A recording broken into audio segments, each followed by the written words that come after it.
அனைவருக்கும் வணக்கம். நமது களஞ்சியம் சமூக வானொலியின் மூலியமாக ஒவ்வொரு மாதமுமே சிறப்பான இணையவழி பட்டிமன்றம் தொடர்ந்து நடத்திட்டு வந்துட்டு இருக்கோம். அந்த வகையில் இந்த புதிய ஆண்டில் நம்ம நிறைய தலைப்புகள் சுவாரஸ்யமாக பார்க்க இருக்கோம். அந்த வகையில் ஏன் ஒவ்வொரு மாதத்துலேயும் சிறப்பு நிகழ்ச்சிகளை மட்டும்தான் நம்ம கொண்டாடணுமா, அந்த தலைப்புகளை மட்டும்தான் நம்ம தேர்ந்தெடுக்கணுமா, பொதுவான தலைப்புகள் நம்ம எப்போ பேசுறது அப்படின்றதோட அடிப்படையில் இந்த முறை கொஞ்சம் ஒரு புதுமையான இன்றைய காலகட்டத்துக்கு ஏற்ற மாதிரியான ஒரு தலைப்பு நம்ம தேர்வு பண்ணியிருக்கோம். அந்த வகையில் பார்த்தோம் அப்படின்னா இன்னைக்கு ஒரு அருமையான தலைப்பு. இதற்கு ஒரு சிறு உதாரணமாக நம்மளுடைய சங்க நூல்கள்லேயே இருக்கக்கூடிய ஒரு கவிதை சொல்லி ஆரம்பிக்கலாம் அப்படின்னு நினைக்கிறேன். நூலைப்படி சங்கத்தமிழ் நூலைப்படி, முறைப்படி நூலைப்படி அப்படின்னு சொல்லுவாங்க. அந்த வகையில் படிப்பு அப்படின்றது அன்றைய காலத்திலிருந்தே நம்ம எல்லாருக்கும் தேவையான ஒரு விஷயமாக இருந்துட்டு இருக்கு.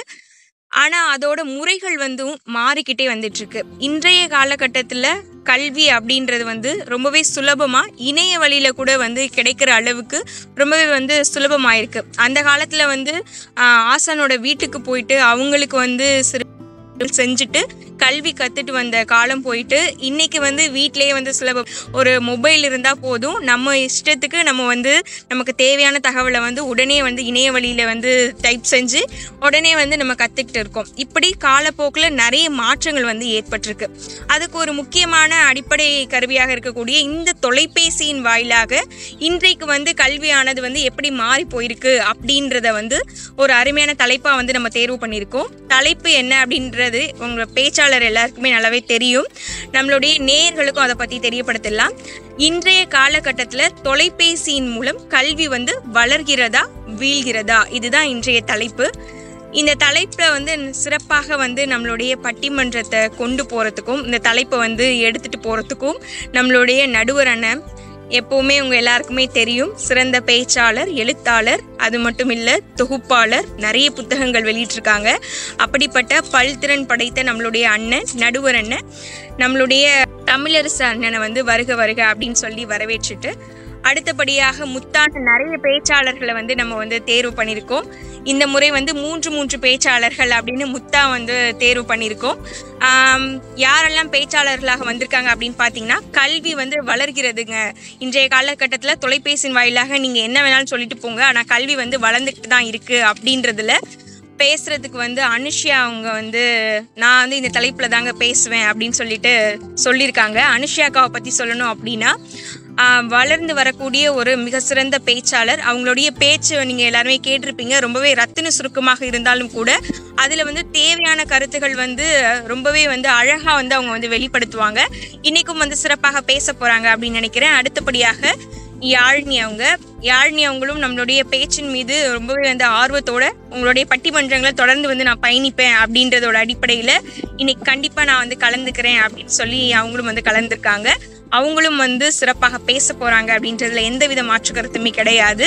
அடுத்தபடியாக சுசிலா அம்மா, இன்றைக்கு பார்த்தீங்க அப்படின்னா குட்டி கிருஷ்ணன் தம்பி ரொம்ப ஆர்வமாக ரொம்ப நாளுக்கு அப்புறமா நான் பேசுகிறேன் அப்படின்னு சொல்லி வந்திருந்தாங்க. ஆனால் அவங்களுடைய சூழ்நிலை காரணமாக அவங்களால இன்னைக்கு கலந்துக்க முடியல. அவங்க பகுதியில் ஜல்லிக்கட்டு சிறப்பாக நடைபெற்றுட்ருக்கு. தம்பியை பற்றி உங்கள் எல்லாருக்குமே தெரியும். அவங்க ஜல்லிக்கட்டில் அவங்க அந்த காளை இருக்கு இல்லையா, அவங்களுடைய மாடை எப்போவுமே அனுப்பி வைப்பாங்க. அதுக்காக இன்னைக்கு போயிருக்காங்க. அதில் சிறு பிரச்சனைகள் இருக்கிறதாக தம்பி சொன்னாங்க. அதனால அவங்களால கலந்துக்க முடியல அப்படின்றத வருத்தத்தை தெரியப்படுத்தினாங்க. ஆனாலும் நான் இல்லைனாலும் எனக்காக சுசிலா அம்மா கண்டிப்பாக கலந்துப்பாங்க. கடைசி நிமிடத்தில் தலைப்புகள் அவங்களுக்கு கொடுத்தாலும் அந்த நேரத்தில் கூட அவங்க சிறப்பாக பேசுவாங்க அப்படின்னு சொல்லிட்டு இன்னைக்கு சுசிலா அம்மா கலந்துருக்காங்க. சுசிலா அம்மாவை பற்றி உங்கள் எல்லாருக்கும் தெரியும். இன்றைய காலகட்டத்தில் என்ன நடப்பு நிகழ்வோ அதை அழகாக அவங்க எடுத்துரைப்பாங்க. அவங்களோட பணியை மக்களுக்கு, அதாவது குழந்தைங்களுக்கு கல்வியை போதிக்கணும் அப்படின்றது தான். அப்போ கல்வி அப்படின்ற தலைப்பில் இருக்கும்போது கண்டிப்பாக நான் கலந்துக்காம எப்படி அப்படின்றதோட அடிப்படையா அப்படின்னு தெரியல. இன்றைக்கி அவங்களும் பேச வேண்டிய அந்த சூழல் இயற்கையாகவே வந்துருச்சு அப்படின்னு சொல்லலாம். கண்டிப்பாக அவங்களும் இன்றைக்கி சிறப்பாக பேச போகிறாங்க. நீங்கள்லாம் என்னங்க கல்வி வளர்கிறது அப்படின்னு சொல்லி பேசிகிட்டு இருக்கீங்க, நான் சொல்கிறேங்க கல்வி வீழ்ந்துக்கிட்டு தான் இருக்கு அப்படின்னு சொல்லிட்டு இந்த பக்கம் நாங்க ஒரு 3 பேச்சாளர்கள் இருக்கோம் அப்படின்னு சொல்லிட்டு இதுல நெப்போலியன் தம்பி இருக்காங்க. நெப்போலியன் தம்பி அவங்களும் நான் ஏற்கனவே சொல்லியிருக்கேன், அவங்கள நம்ம கையில் பிடிக்கிறதும் கஷ்டம்தான். ஆனாலும் நம்ம என்ன ஒரு சூழ்நிலையாக இருந்தாலும் அந்த நேர மேலாண்மை பண்ணி கண்டிப்பாக தன்னுடைய திறமையை வந்து வெளிப்படுத்திடணும் அப்படின்னு வந்து தம்பி வந்து முனைப்போட எப்பவுமே ஆர்வமா என்ன தலைப்புகள் இருந்தாலும் தொடர்ந்து வந்து பேசக்கூடியவங்க. அவங்களுடைய கருத்துக்கள் நம்ம கேட்கும் பொழுதே இப்படியும் வந்து யோசிக்கலாமா, இந்த கருத்துக்கள் கூட இதுல இருக்கா அப்படின்ற மாதிரி நிறைய தகவல் வந்து அருமையா சொல்லுவாங்க. இன்னைக்கும் தம்பி வந்து பேச போறாங்க, பார்க்கலாம் எப்படி பேசுறாங்க அப்படின்றது. அடுத்தபடியாக நெப்போலியன் தம்பி அவங்கள பத்தி சொல்லணும் அப்படின்னா, உங்க எல்லாருக்குமே வந்து ஒரு பட்டிமன்றம் அப்படின்னா இன்றைய காலகட்டத்தில் வந்து நகைச்சுவை அப்படின்றது இல்லை அப்படின்னா கண்டிப்பா வந்து பட்டிமன்றத்தோட சுவாரஸ்யம் வந்து குறைஞ்சிரும் அப்படின்னு சொல்லலாம். ஏன்னா இன்றைய சூழலும் மக்களும் வந்து நிறைய நெருக்கடியில் இருக்கிறதுனாலே அப்படின்னு என்னன்னு தெரியல, ஒரு நல்ல ஒரு விஷயமா இருந்தால் கூட அதை வந்து ஒரு நகைச்சுவை கலந்து சொன்னால் மட்டும்தான் இன்னைக்கு வந்து மக்கள் வந்து கேட்பாங்க. அப்படிப்பட்ட ஒரு மனநிலையில் வந்து மக்கள் இன்னைக்கு இருக்காங்க. அதை வந்து நல்லா வந்து புரிஞ்சுக்கிட்ட நம்மளுடைய தம்பி வந்து உங்களுக்கு நிறைய தகவல்களை வந்து ரொம்பவே வந்து நகைச்சுவை அப்படின்ற ஆயுதத்தை வந்து கையில் எடுத்து நிறைய கருத்துக்களை வந்து பரிமாறிட்டு வந்துட்டு இருக்காங்க. அந்த வகையில் இன்னைக்கும் வந்து நிறைய நல்ல கருத்துக்கள் வந்து சொல்ல போறாங்க அப்படின்னு நினைக்கிறேன். அடுத்தபடியாக லோகநாயகி அவங்க இறுதியாக நம்ம சொன்னாலும் கூட கண்டிப்பாக ஒரு நட்சத்திர பேச்சாளர் அப்படின்னே சொல்லலாம். ஏன்னா வந்து நிறைய இடங்களில் வந்து சிறப்பு விருந்தினராக போயிட்டு சிறப்பு சேர்க்கக்கூடிய நபர் வந்து நமக்காக நீங்கள் என்ன பணியாக இருந்தாலும் கொடுங்க, என்ன தலைப்பாக இருந்தாலும் கொடுங்க, ஆள் இல்லையா நான் பேசுகிறேன், ஆள் வேறு யாராவது போயிட்டாங்களா சரி நான் பேசுகிறேன், இந்த தலைப்பு இல்லையா நான் பேசுகிறேன், தலைப்பை மாற்றிட்டீங்களா சரி ஓகே, இந்த முறை எனக்கு வாய்ப்பு இல்லையா பரவாயில்ல, இப்படி எந்த ஒரு விஷயமாக இருந்தாலும் சரி அப்படின்னு சொல்லி மாறுறது வந்து ஒரு முறை இருமுறை இருந்தால் பரவாயில்ல. ஆனால் எத்தனை முறை அவங்கக்கிட்ட சொன்னாலுமே அந்த ஒரு இயல்புத்தன்மை அவங்கக்கிட்ட இருக்குன்னும் போது நிச்சயமாக அது ஒரு ஆச்சரியமான ஒரு விஷயமாக தான் இருக்குது. அதே போல் தான் பேச்சிலும் வந்து ஒரு சிறந்த ஒரு பேச்சாளர். கண்டிப்பாக எல்லாருமே கேட்டிருப்பீங்க, இன்றைக்கும் வந்து எல்லாருமே கேட்டு நல்ல கருத்துக்களை கேட்டு பயனடைய போகிறீங்க அப்படின்னு நினைக்கிறேன். இப்படி 6 அற்புதமான பேச்சாளர்கள் வந்து நம்மளுடைய களத்தில் வந்து இணைஞ்சிருக்காங்க. இவங்க எல்லாரையும் வழி நடத்தி கொண்டு போகிறதுக்காக நம்மளுடைய நடுவர் அண்ணனும் இருக்காங்க. கண்டிப்பாக இன்றைய பட்டிமன்றம் எல்லாருக்குமே வந்து ஒரு சிறப்பான ஒரு போது நேயர்களுக்கும் சரி நம்மளுடைய வலைதள பார்வையாளர்களுக்கும் சரி கண்டிப்பாக இந்த பட்டிமன்றம் வந்து ஒரு சிறப்பான பட்டிமன்றமாக அமையும் அப்படின்னு நாங்கள் நினைக்கிறோம்.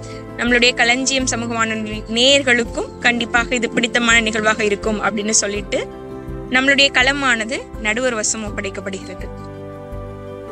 தேடி சோறு நிதந்தின்று பல சின்னஞ்சிறு கதைகள் பேசி மனம் வாடி துன்பமிகு உழன்று பிறர் வாட பல செயல்கள் செய்து நரை கூடி கிள பருவம் எய்தி கொடுங்கூற்று கிரையன பின் மாயும் பல வேடிக்கை மனிதரைப் போல நானும் வீழ்வேன் என்று நினைத்தாயோ இன்னும் பாரதியின் வரிகளை வணங்கிக் கொண்டு இங்கு கூடியுள்ள அனைத்து பட்டிமன்ற பேச்சாளர்களுக்கும் தொகுப்பாளருக்கும் அனைத்து நம்ம களஞ்சியம் சமூக வானொலியின் பார்வையாளர்களுக்கும் கேட்டுக்கொண்டிருக்கும் அனைத்து நேயர்களுக்கும் எனது முதற்கண் வணக்கத்தை தெரிவித்துக் கொள்கிறேன்.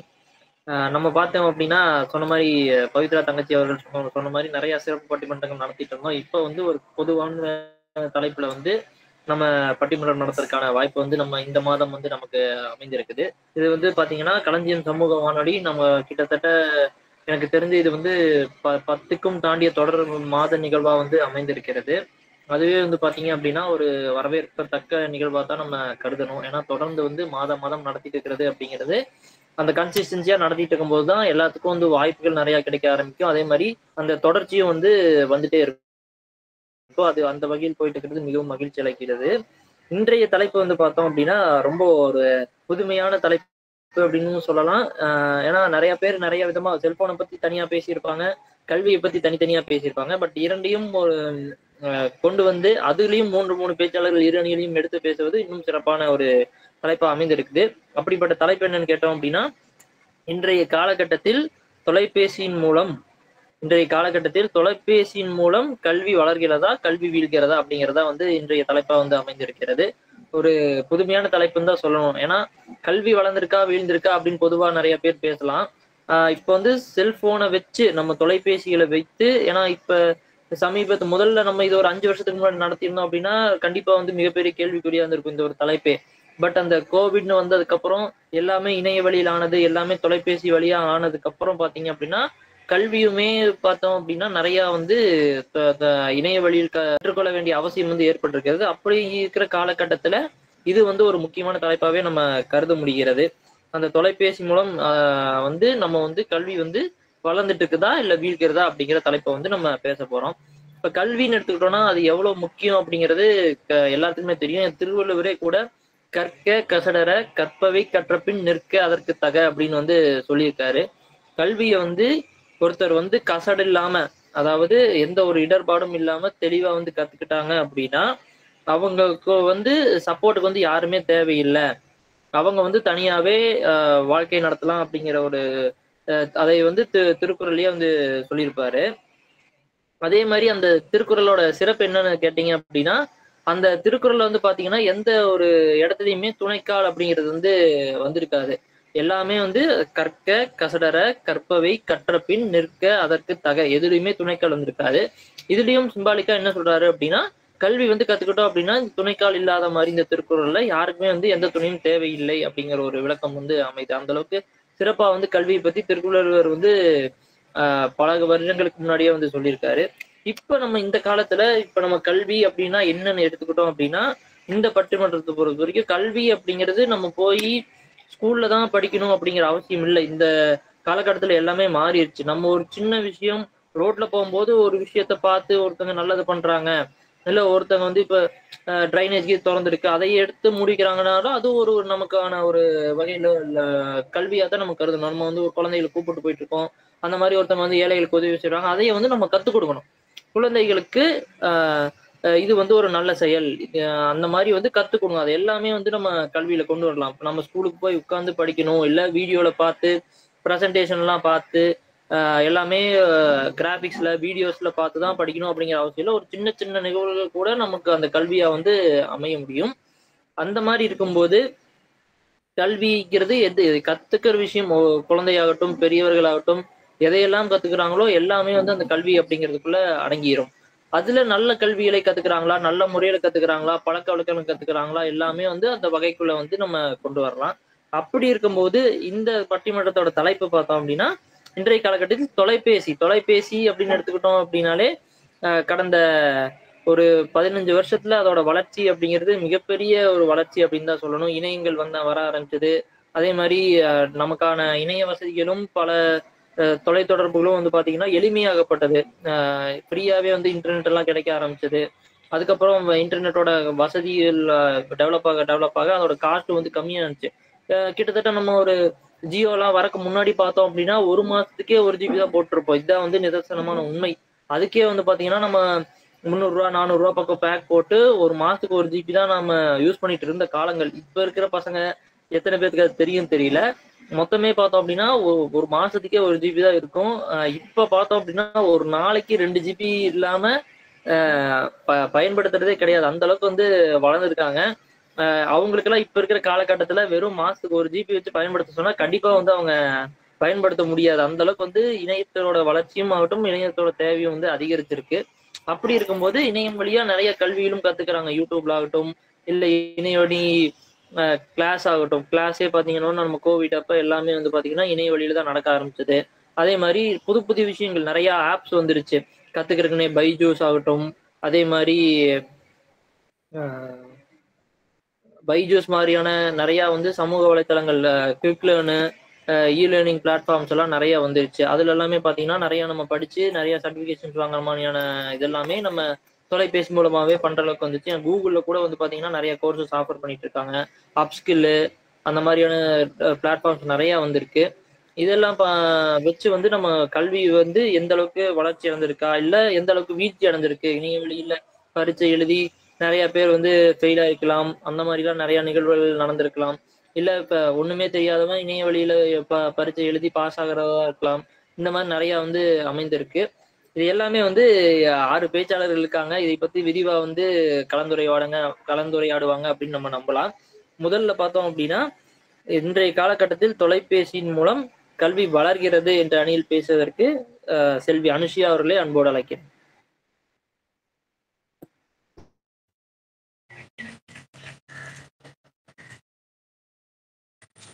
களஞ்சியம் வானொலிக்கும் இந்த சிறப்பான தலைப்பை தேர்வு செய்த தொகுப்பாளருக்கும் நடுவர் அவர்களுக்கும் நிகழ்ச்சியை கேட்டுக் கொண்டிருக்கும் அனைவருக்கும் என் இனிய வணக்கத்தை தொலைபேசி இல்லாத வீடே இல்லைன்னு சொல்றேன். வீடே இல்லாதவங்களுக்கு கூட தொலைபேசியோட தான் இருக்காங்க. அந்த அளவுக்கு எளிய மனிதர்களையும் ஏழை மக்களையும் ஒரு கருவி அடைஞ்சிருக்குன்னா அது மொபைல் போன்னு சொல்ற தொலைபேசி தான். இந்த கருவி ஒரு தகவல் தொடர்பு சாதனமா முதல்ல கண்டுபிடிக்கப்பட்டாலும் காலப்போக்குல பல மாற்றங்கள் ஏற்பட்டு இப்ப உலகத்துல என்ன நடக்குது வீட்ல இருந்தே தெரிஞ்சுக்கிற அளவுக்கு மாறி இருக்கு இந்த தொலைபேசி. நம்ம தலைப்புக்கு வருவோம். இன்றைய காலகட்டத்துல தொலைபேசி மூலம் கல்வி வளர்கிறதா வீழ்கிறதா? ஒரு கருவி மூலமா கல்வி வீடுன்னு சொல்றது நம்ப முடியாதா இருக்கு. அதே சமயம் ஒரு கருவி கல்விய வளர்க்குமா அப்படின்னு கேட்டா அதுவும் நடந்துகிட்டு தான் இருக்கு. இதுக்கு ஒரு சிறந்த உதாரணம் சொல்லணும்னா கொரோனா தொற்று பரவல் காலத்துல உலகமே வீட்டுல முடங்கி இருந்தப்ப நம்ம சுத்தி நடக்கிற விஷயத்த தெரிஞ்சுக்க மட்டும் இல்லாம கல்வி பாதிக்காம தடையில்லாம கிடைக்கிறதுக்கு ஒரு சிறந்த ஊடகமா இருந்துச்சுன்னு சொன்னா அது தொலைபேசி தான்.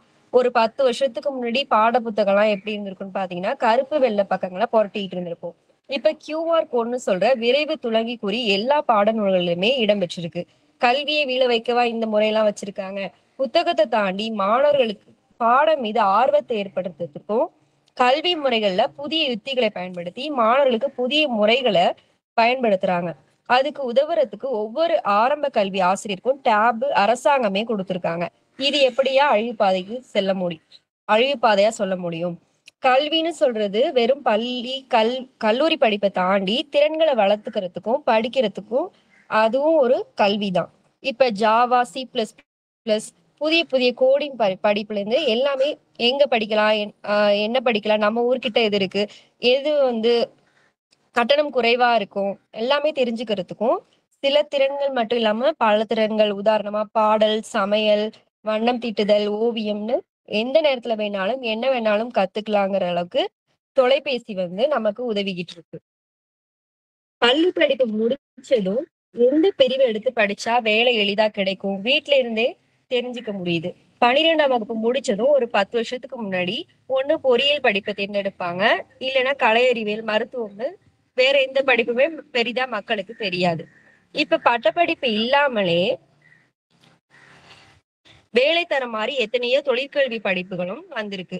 அது எல்லாமே வேலை செய்து கொண்டே படிக்கிற மாதிரியும் நமக்கு தேவையான நேரத்துல படிக்கிற மாதிரியும் தொலைபேசியிலே கத்துக்க முடியும். செயற்கை நுண்ணறிவு ஏஐன்னு சொல்ற செயற்கை நுண்ணறிவு, தரவு அறிவியல்னு சொல்ற டேட்டா சயின்ஸ், தடயவியல், டிஜிட்டல் மார்க்கெட்டிங், பிளாஸ்டிக் டெக்னாலஜி, கடற்கரை மேலாண்மை, BMMன்னு சொல்ற ஊடக படிப்பு, குற்றவியல் விசாரணை போன்ற பல பல படிப்புகளை கிராமப்புற மாணவர்களுக்கு கொண்டு சேர்த்தது இந்த தொலைபேசி தான் சொல்றது மறுக்க முடியாத உண்மை. ஐயா, சமீபத்துல ஏஐன்னு சொல்ற செயற்கை நுண்ணறிவு மூலமா பெங்களூர்ல ஒரு மாணவர் ஆட்டோல மொழி தெரியாமலேயே பேரம் பேசிய வைரலான வீடியோவை நீங்க எல்லாருமே பார்த்திருப்பீங்க. அதுல இருந்து என்ன தெரியுதுன்னா நம்ம தொலைபேசி அறிவியல் போலவே ஒரு கத்தி போன்றது. அதை வச்சு நம்ம பழத்தையும் நறுக்கலாம், ஒரு கொலையும் செய்யலாம். அதை நம்ம எப்படி கையாளுறோம் அதுதான் வளர்ச்சியையும் வீழ்ச்சியையும் முடிவு செய்யுது. இன்றைய காலகட்டத்துல தொலைபேசி அத்தியாவசிய தேவையா மாறிவிட்டாலும் கல்வியை பொறுத்தவரையில ஆக்கப்பூர்வமான சிந்தனைகளுக்கு பெரும்பாலும் தொலைபேசி உதவிட்டு தான் இருக்கு. எனவே இன்றைய காலகட்டத்துல தொலைபேசியின் மூலம் கல்வி வளர்கிறது என்று சொல்லி விடைபெறுகிறேன். நன்றி, வணக்கம்.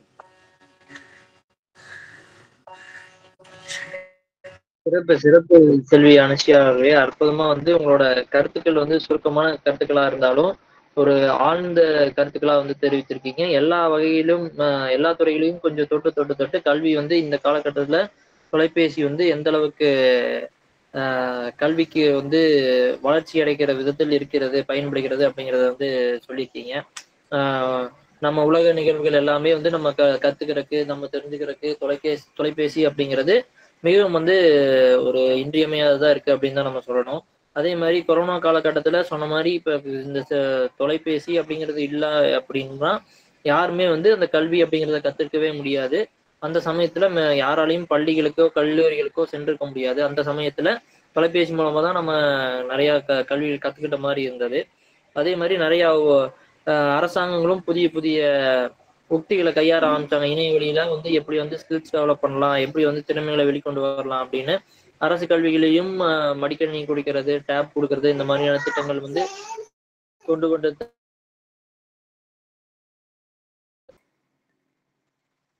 கொண்டு வந்துட்டு தான் இருந்தாங்க.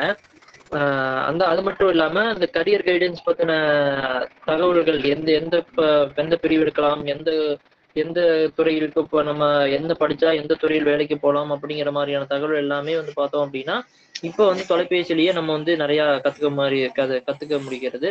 அதே மாதிரி ஏஐ அப்படிங்கிற அந்த செயற்கை நுண்ணறிவு பார்த்தோம் அப்படின்னா மிகப்பெரிய வளர்ச்சியை கொண்டு வந்துட்டு இருக்கு. கல்வித்துறை மட்டும் இல்லாமல் நிறைய வகையில வந்து நமக்கு நல்லது செஞ்சுட்டு இருக்கு. அதுலயும் வந்து பார்த்தோம் அப்படின்னா நமக்கான அதை படிக்கும்போது அதுல இருந்து நம்ம நிறைய புதிய விஷயங்கள் இல்லாத விஷயங்களை கூட கத்துக்கிற அளவுக்கு வந்து இந்த ஏஐடிஎஸ் அப்படிங்கிறது எல்லாமே வந்து நமக்கு வந்து சப்போர்ட்டிவா இருக்கு அப்படின்னு சொல்லியிருக்கீங்க. பார்ப்போம் எதிரணியில் என்ன இதுக்கெல்லாம் பதில் சொல்றாங்கன்னு பார்ப்போம். அவங்களோட கருத்துக்களை கேட்போம். எதிரணியிலிருந்து இன்றைய காலகட்டத்தில் தொலைபேசி மூலம் கல்வி வந்து வீழ்கிறது அப்படிங்கிற அணியில் பேசுவதற்கு நெப்போலியன் அவர்களை அன்போடு அழைக்கிறேன்.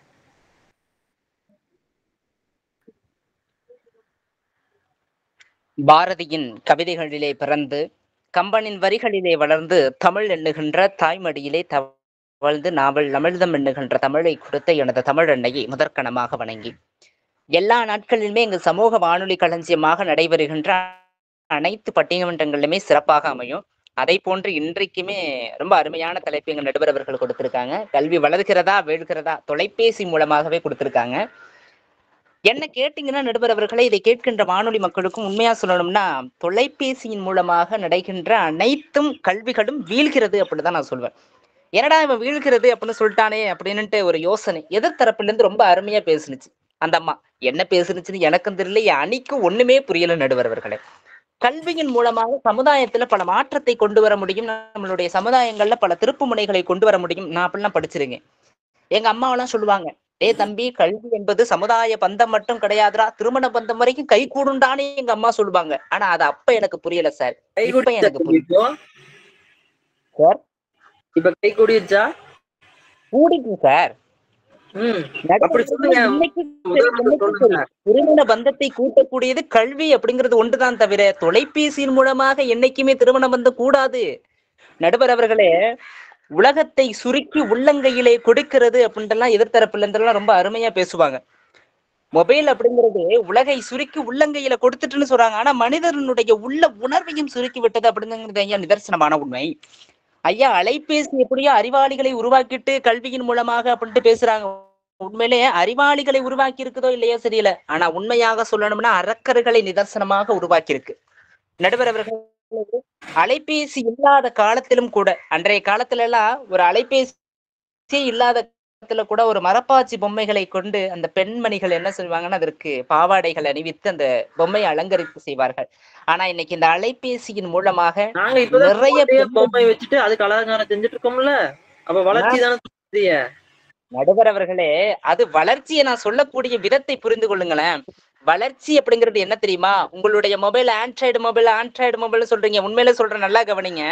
அழகான பொம்மைகளை உருவாக்கி தந்தது அன்றைய காலம். ஆனா இன்னைக்கு அப்படி இருக்கா? கிடையவே கிடையாது. எப்படி தெரியுமா? இன்னைக்கு ஒரு பெண்மணியினுடைய காதல், ஒரு காதலனை வெறுத்தாள் என்றால் அந்த காதலியினுடைய ஆபாசமான வீடியோக்களை காட்டக்கூடிய ஒரு சமூக வலைதளங்கள் இன்னைக்கு அந்த உங்களுடைய அலைபேசியின் மூலமாக மட்டும்தான் இருக்கிறதே தவிர என்றையுமே அது வீழ்கிறது தவிர குழந்தைகளுக்கும் எதிர்காலத்திற்கும் சரி அந்த கல்வியின் மூலமாக என்றைக்குமே அது வீழ்ச்சி தான் அடையும். நடுவர் அவர்களே, இன்னைக்கு அண்ணன், தம்பி, சித்தப்பா, சித்தி, உறவினர்கள் முறைகளை அன்றாட நம்ம உறவினர் முறைகளை சொல்றோம். ஆனா அந்த உறவினர் முறைகள் எல்லாம் இன்னைக்கு ஒரு மொபைல் மூலமாக நம்பர்ஸ் வழியா நீங்க வச்சிருக்கீங்களே, இது என்ன ஐயா வளர்ச்சி அடைகிறது? நபரர்களே, A to முதல் Z வரை இன்னைக்கு எல்லாத்தையும் மொபைல் இருக்கு. எங்க வீட்டு பக்கத்துல எல்லாம் சொல்லணும்னா மொபைல் இல்லாத குழந்தையே கிடையாது. உன்னை அன்னைக்கெல்லாம் ஒரு ஆசிரியர் பார்த்துட்டு கேட்டாரே, சித்திரை முதல் வைகாசி வரைக்கும் சித்திரை மாதத்துல உள்ள எல்லா மாதத்துல ஒரு பாட்டை எழுதி கொடுறான்னா நம்ம ஆளு பார்த்தான். 12வது வேற படிச்சுக்கிட்டு இருக்காம இருக்கு. நம்ம ஆளு சும்மாவே ஊதுவான். இதுல வேற சங்க வேற ஆசிரியர் கொடுத்துட்டா இருக்கு. மாசி மாசம் ஆளான பொண்ணு மாமனுக்குன்னா சித்தப்ப மாசம் ஆளான பொண்ணு சித்தப்பனுக்கான்னு கேட்கிறான் நடுவர் அவர்களே. அப்ப ஆகஸ்ட் மாசம் ஆளான பொண்ணு உங்க ஆசிரியருக்கான்னு கேட்கிறான். ஆசிரியரே எதிர்த்து பேசுற இந்த குழந்தையில எப்படி நடுவர்களை கல்வியின் மூலமாக வளர்ச்சி அடைகிறது? நடுவர் அவர்களே, தொலைபேசி அப்படிங்கிறது கல்வியை இணையதளத்திலே கொண்டு கல்வியை படிக்க முடியும் அப்படின்னு எதிர்த்தரப்புல இருந்து பேசுனாங்க. கொரோனா காலகட்டத்துல நீங்க எல்லாம் சொன்னீங்க, ஆன்லைன் மூலமாக குழந்தைகள்லாம் நல்லபடியா படிக்கிறாங்க, ஆன்லைன் மூலமாக குழந்தைகள்லாம் நல்லபடியா வளர்ச்சி அடைஞ்சிருக்காங்க. கொரோனா காலகட்டத்துல எனக்கு உண்மையிலே புரியல. அலைபேசி இருந்த குழந்தைகள் ஆன்லைன் வகுப்புகளை பயின்றார்கள். அலைபேசி இல்லாத குழந்தைகள் எதை படித்தார்கள் தெரியுமா? இல்லம் தேடி கல்வி என்கின்ற ஒன்றை மற்றும் அந்த குழந்தைகளுக்கு சொல்லிக் கொடுத்திருக்காங்கன்னா, அதை தவிர வியக்கத்தக்கது என்னையா இருந்திருக்கு? அந்த அவசர காலத்துல கூட ஒரு அலைபேசி இருந்த குழந்தைகள் படித்தாங்களே தவிர, இல்லாத குழந்தைகள் எதை படித்தார்கள் நடுவர் அவர்களே? நிதர்சனமான உண்மை இது. வட இந்தியால கூட ஒரு அப்பா வந்து மகள் வந்து ஆன்லைன் இணைய வழியில கல்வி கற்கணும் அப்படிங்கறதுக்காக அவருக்கு இருக்கிறது மாடு மட்டும்தான். அவர் தொழிலே வந்து பால் கறக்கிறது, மாடு மேய்ச்சு அதுலதான் வருமானம் ஈட்டி இருக்காரு. ஆனா தொலைபேசி இல்லை அப்படிங்கறதுக்காக அந்த இரு மாடுகளையும் வித்து தொலைபேசி வாங்கி கொடுத்து படிக்க வேண்டிய கட்டாய சூழ்நிலை உருவான நிகழ்வு வந்து நம்ம இந்தியால நடந்திருக்கு. மனிதனுடைய மூளை நடுவர் அவர்களே சிறியது அப்படின்னு நம்ம படிச்சிருக்கோம். ஆனா நினைவாற்றலை புதைத்து வைக்கக்கூடிய ஒரு அற்புதமான கருவி அப்படின்னா மனிதனுடைய மூளை. ஆனா மனிதனுடைய மூளையை கூட ஒரு ஆண்ட்ராய்டு மொபைல்ல 4GB 6GB 5GB அப்படின்னுட்டு ஒவ்வொரு விதமாக சுருக்கி வச்சிருக்கீங்களே, இது எப்படி ஐயா வளர்ச்சி அடைய முடியும்? ஐயா எதிர்கால சந்ததிக்கும் சரி, இன்னைக்கு உள்ள குழந்தைகளுக்கும் சரி, இன்னைக்கெல்லாம் காதுல வச்சுட்டு அன்னைக்கெல்லாம் மொபைல்ல பேசிட்டு போறோம். சொல்றது மாமா என்ன பண்ணிக்கிட்டு இருக்குன்னு உனக்கு தெரியுமா? இது படிக்கிறது மாடு மேய்ச்சிக்கிட்டு இருக்குது, படிக்கிறதுக்கெல்லாம் வேலையே இல்ல. மொபைல வாங்கி வீட்டுல அப்பா ஆயப்ப வாங்கி கொடுத்துட்டாங்கன்னு மொபைல்ல பேசிட்டு போதும். மாமா என்ன பண்றது உனக்கு தெரியுமா? அது அங்கே இருந்து கேக்குது. எனக்கும் தெரியுமே, ஒரு 100 ரூபாய் ஜிபே பண்ணி விட்டா எனக்கு வேலை முடியுமே அப்படின்ட்டு இது பேசுது. நடுவர் அவர்களே இப்படி இருக்கு குழந்தைங்களுக்கு கல்வி கல்வி கல்வி கல்வி கல்வின்னு ஆசிரியரும் மாணவர்களும் உறவு முறைகளோடு பயின்ற கல்வி போக இன்னைக்கு மொபைல் மூலமா நீங்க ஆன்லைன் வகுப்புகளை நடத்துறீங்க. உண்மையா சொல்லணுமே இதெல்லாம் எப்படி வளர்ச்சி அடைகிறது என்பது எனக்கு உண்மையாகவே தெரியல நடுவர் அவர்களே. உலகை சுருக்கி உள்ளங்கையில் கொடுத்தது என்றெல்லாம் கூறுகிறீர்கள் அலைபேசியை. ஆனால் ஒருபோதும் அலைபேசிக்கு அடிமையாக நீங்கள் ஆகிவிடாதீர்கள். மனித நேயத்தோடு உள்ள உணர்வோடு அன்றைய காலத்தில் இருந்த கல்விகள் எல்லாம் போய்விட்டது. ஆனால் இன்றைய கல்விகள் எல்லாம் மாணவர்களை அனைத்து இடங்களிலுமே சுருக்கி விட்டது என்பதுதான் ஐயா நிதர்சனமான உண்மை. A to Z வரை இன்னைக்கு உள்ள குழந்தைங்க எல்லா கையிலும் பிறந்த குழந்தை 5 வயசுல இருந்து என்ன நோண்டுதுன்னே தெரியல நடுவர்களே. அந்த இம்பட்டுக்கான பிஞ்சா இருக்கு, அந்த கைகள் எங்க போகுதுன்னே தெரியல நடுவர்களே. மொபைலை என்ன நோண்டுதுன்னு அது எனக்கு சொல்லி கொடுக்குது. ஆனா எனக்கு உண்மையா சொல்லணும்னா இன்றைக்கு வரைக்கும் தெரியும் என்கிட்ட ஒரு மொபைல் கிடையாது. ஆனால் நான் இன்னைக்கு வாங்கியிருக்கிறதுக்கு காரணம் என்ன தெரியுமா? இப்பொழுது நீங்க சொல்றீங்க ஆன்லைன் மொபைல் இன்னைக்கு எனக்கு ஆன்லைன் மொபைல் நான் பேசுறேன் போறேன் அப்படின்னு சொன்னாங்க. உண்மையாக சொன்ன நடுவர் அவர்களே, ஆன்லைன் மொபைல் இந்த அலைபேசியின் மூலமாக நிறைய குழந்தைகள் விபத்துகளுக்கு உள்ளா இருக்காங்க அப்படிங்கறதான் நிதர்சனமான உண்மையா இருந்திருக்கு. காதலே போனை வச்சுட்டு போறான், படிக்கிறவன் முதல் படிக்காதவன் வரைக்கும் A to Z வரைக்கும் 60 வயசு தாண்டின வரைக்கும் எல்லார்ட்டுமே இந்த கல்வி அப்படிங்கிறது இல்லாம போயிட்டு இன்னைக்கு கல்வி அப்படிங்கிறதே வியாபாரமாக ஆயிட்டு நடுவர் அவர்களே. அதனால் அலைபேசி என்பது அழியும் தன்மையை கொண்டது என்பதுதான் நிதர்சனமான உண்மை என்று கூறிக்கொண்டு வாய்ப்பளித்தமை கூறி நன்றி கூறி விடைபெறுகிறேன். நன்றி, வணக்கம். சிறப்பு சிறப்பு செல்வன் நெப்போலியன் அவர்களே. நீங்க கல்வி மட்டும் இல்ல, தொலைபேசி மூலமா எல்லாமே வீழ்ந்துட்டு தான் இருக்கு அப்படிங்கிற கருத்தை வந்து அற்புதமா வந்து தெரிவிச்சிருக்கீங்க. அதுக்கு பல உதாரணங்களும் காட்டியிருக்கீங்க. ஆன்லைன் வகுப்புகள் மூலமா படிச்சது பயன் இல்லாம போனதாகட்டும், அந்த தொலைபேசி வந்து இப்போ வந்து இப்ப இருக்கிற இளைஞர்களாகட்டும் பெரியவர்களாகட்டும் எல்லாத்தையுமே வந்து ஒரு அடிமையாக்கி அவங்களோட மனசை வந்து சுருக்கி விட்டது அப்படிங்கிற மாதிரி கருத்துக்கள் நிறைய சொல்லியிருக்கீங்க. அதே மாதிரி சின்ன குழந்தைகள்ல இருந்து எல்லாருமே வந்து பயன்படுத்த ஆரம்பிச்சிட்டாங்க. அவங்க என்ன யூஸ் பண்றாங்க அப்படிங்கிறது யாருக்குமே தெரியாது. அந்த அளவுக்கு வந்து அவங்களும் வந்து அடிமை ஆகி வந்து குழந்தைகள் சாப்பிட்றதுக்கே பார்த்தீங்க அப்படின்னா ஃபோன் இல்லாம சாப்பிட்ற நிலைமைக்கு வந்து வந்துட்டாங்க. சாப்பிட மாட்டோம் அப்படிங்கிற நிலைமைக்கு வந்துட்டாங்க. ஃபோன் கொடுத்தாதான் சாப்பிடுவோம் அப்படிங்கிற மாதிரி பெற்றோர்களும் வந்து பார்த்தீங்க அப்படின்னா அந்த சூழலுக்கு வந்து பழக்கி வச்சிருக்கிற அளவுக்கு வந்து தொலைபேசி வந்து நிறைய இன்னல்கள் கொடுத்துட்டு தான் இருக்கு. அதனால நிறைய விபத்துகள் நடக்குது அப்படிங்கிற கருத்துக்கள் எல்லாமே சொல்லியிருக்கீங்க. இதையெல்லாம் மீறி அவர் வந்து என்ன வேணா பேசட்டுங்க, அவர் வந்து பேசுவாரு, அவருக்கு வாய்க்கு வந்ததெல்லாம் பேசுவாரு. ஆனா வந்து நம்ம தலைப்பு என்ன? தொலைபேசி மூலம் கல்வி வளர்கிறது அப்படிங்கிறது தான் வந்து கல்வி வளர்கிறதா வீழ்கிறதா அப்படிங்கிறதா தலைப்பு. நாங்க வந்து எங்க அணியில தொலைபேசி மூலம் கல்வி வளர்கிறது அப்படின்னு நாங்க வந்து அடிச்சு கூறுவோம் அப்படின்னு சொல்றதுக்காக செல்வி யாழ்னி அவர்களே அன்போடு அழைக்கிறேன்.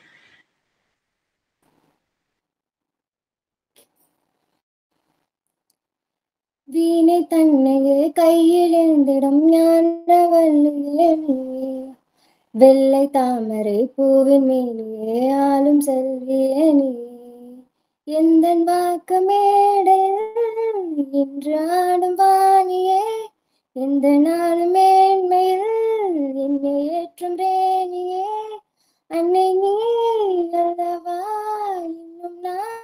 உள்ளவங்களுக்கும் வணக்கத்தை தெரிவித்து என் உரையை தொடங்குகிறேன். எனக்கு முன்னாடி நெப்போலியன் அண்ணன் வந்து ரொம்ப சூப்பரா பேசினாங்க. ஆனா எனக்கு ஒண்ணு புரியல, ஏன் அந்த அண்ணனுக்கு செல்போன் மேல இவ்வளவு கோவம்னு எனக்கு புரியல. திருமணம் வரைக்கும் இழுத்து எங்கெங்கயோ போயிட்டு கல்வியை தாண்டி போயிட்டாரு தலைவரே. எனக்கு ஏன் அவ்வளவு கோவம்னு எனக்கு முதல்ல புரியல. எனக்கு தெரிஞ்சு அவர் வந்து யூடியூப்ல வந்துட்டு செல்போன் ரொம்ப லேட்டா தான் வாங்கி கொடுத்துருப்பாங்க போலமா, அதனால கொஞ்சம் கோவப்படுறாரு. மேபி இருக்கலாம்னு நினைக்கிறேன். எனக்கு தெரிஞ்ச ஒரு யூடியூப்ல ஒன்லி டூயட் சாங், படம், அந்த ஃபேக்கான அந்த காதல் ஜோடிங்க வந்து டான்ஸ் ஆடிட்டு இருப்பாங்கல்ல அந்த மாதிரி, அப்புறம் குக்கு அந்த மாதிரி ஏதாவது ஒண்ணு பார்த்திருப்பாருன்னு நினைக்கிறேன். நான் சொல்ற ஒரு சில சேனல்ஸை போய் பார்க்க சொல்லுங்க, அப்ப தெரியும் எத்தனை பேர் இதுல பயன்பட்டுருக்காங்கன்னு. நோட் பண்ணிக்கோங்கண்ணா, பென்ல பேப்பர் எடுத்து நோட் பண்ணிக்கோங்க. பிசிக்ஸ் வாலா சரிங்களா, 5.1 million subscribers. National Geography 24.6 million subscribers. Tech Education 24.5 subscribers. அப்புறம் Study IQ IAS 19.16 million subscribers. Subscribe பண்ணிருப்பாங்க நீங்க நினைக்கிறீங்களா? என்ன கல்வி கத்துக்காம சும்மா டைம் பாஸ்க்கு சப்ஸ்கிரைப் பண்ணிருப்பாங்கன்னு நினைச்சிருக்கீங்களா? இல்ல எத்தனை வியூஸ் போகுதுன்னு உங்களுக்கு தெரியுமா? நிஜமா சொல்றேன், அந்த சேனல்ஸ் எல்லாம் போய் பார்த்துட்டு வாங்க, அப்போ உங்களுக்கு தெரியும் எத்தனை பேர் வந்து இதுல பயன்பட்டிருக்காங்க அப்படின்ட்டு. அப்புறம் இன்னொன்னு சொல்றேன், பாத்தீங்கன்னா கிராக் வித் ஜாக்னு ஒரு சேனல் இருக்கு. அதுல பார்த்தோம் அப்படின்னா MBA என்ட்ரன்ஸ் ஆகட்டும், அதே மாதிரி அரசு தேர்வு எழுதுற கல்விகள் எல்லாத்துக்குமே அந்த ஒரு சேனல்ல பாத்தீங்கன்னா எல்லா எக்ஸாம்ஸ் வந்து எப்படி கிளியர் பண்ணலாம், அதுக்கான சிலபஸ் எப்படி இருக்கும் எல்லாமே வந்து அவங்களும் சொல்லி கொடுத்துட்டு இருக்காங்க. அதுவும் முடிஞ்சா ஆட் பண்ணிக்கோங்க லிஸ்ட்ல. அதையும் நோட் பண்ணிக்கோங்க. கண்டிப்பா நானும் போய் பாக்குறேன் நடுவர்களே. இது மாதிரி அந்த சேனல் எல்லாம் போய் பாருங்க. டக்குன்னு போய் முடிச்சோடனே நீங்க ஃபர்ஸ்ட் அதை போய் பாக்குறீங்க. பார்த்து அப்ப தெரியும். இந்த மாதிரி சேனல்ஸா வச்சுக்கோங்க, அப்பதான் உங்க ஃபீட்ல வந்துட்டு ஒரே படிப்பு சம்பந்தமா வரும். உங்க ஃபீட்ல வரதுக்காக நான் பொறுப்பாக முடியாது. இன்னொன்னு சொல்றேன், நமக்கெல்லாம் என்ன ஞாபகம், ஒரு விவசாய நண்பன் சொன்னா உங்களுக்கு என்ன நடுவர் ஞாபகம் வருது? விவசாயம்னா மண்புழு. நான் இன்னொன்னு சொல்றேன், தொலைபேசி நண்பன். சாரி, ஏழைகளின் நண்பன் யாருன்னா தொலைபேசி தான் எனக்கு ஞாபகம் வருது. நீங்க கேட்கலாம், இப்பதானே சொன்னோம் தொலைபேசி வாங்குறதுக்கே வந்துட்டு மாடு வித்தாங்க, இந்த மாதிரி ஒரு சூழ்நிலை இருக்கு, நான் ஒத்துக்கிறேன், நான் இல்லைன்னு சொல்லல. ஆனா நான் அடிச்சு சொல்றேன், ஏழைகளின் நண்பன் வந்து தொலைபேசி. நான் சொல்லி முடிச்சோன்னா ஆமாவா இல்லையா நீங்களே சொல்லுங்க. நான் வந்து நீட் படிச்சேன். நான் எத்தனை லட்சத்துக்கு படிச்சிருப்பேன்னு நினைக்கிறீங்க ஒரு கிளாஸ்? சுமாரா சொல்லுங்க. மாசம் எப்படி குறைஞ்சது 20,000 ரூபாயில இந்த கிளாஸ் இருக்குமா? நான் ஒரு 2 வருஷம் படிச்சேன். ஒரு வருஷத்துக்கு எனக்கு 2 லட்சம் கட்டினாங்க. ஒரு இன்ஸ்டிடியூட்ல படிச்சேன், அந்த இன்ஸ்டிடியூட் பேர் சொல்ல விரும்பல. மாசம் 20,000 வருஷம் 2,40,000. 2 லட்சம் வித் ஹாஸ்டல் அது இதுன்னு போட்டு லொட்டு போட்டு வாங்கிட்டாங்க. அது பிசிக்ஸ், பயாலஜி, கெமிஸ்ட்ரி அப்படின்னு போட்டு வாங்கிட்டாங்க. அது சும்மா இது வந்து நான் நார்மல், ரொம்ப நான் மிடில் கிளாஸ், ஆனா நார்மல்ல படிச்சேன். இப்போ ஆனா அங்க வந்து 4 லட்சம் வாங்குறாங்க. 2 வருஷத்துக்கு முன்னாடி வாங்கினாங்க, இப்ப 4 லட்சம். இன்னொரு இன்ஸ்டிடியூட் வந்து 8 லட்சம், 10 லட்சம், 12 லட்சம் இப்படி வாங்கிட்டு இருக்காங்க. நிஜமா சொல்ல நடுவர்களே, இந்த ஃபீல்ட்ல இருக்கிறவங்கள்ட்ட போய் கேட்டு பாருங்க, இதுதான் உண்மை. நிஜமா. ஆனா கல்வி அப்படிங்கிறது வியாபாரமா மாறிடுச்சு.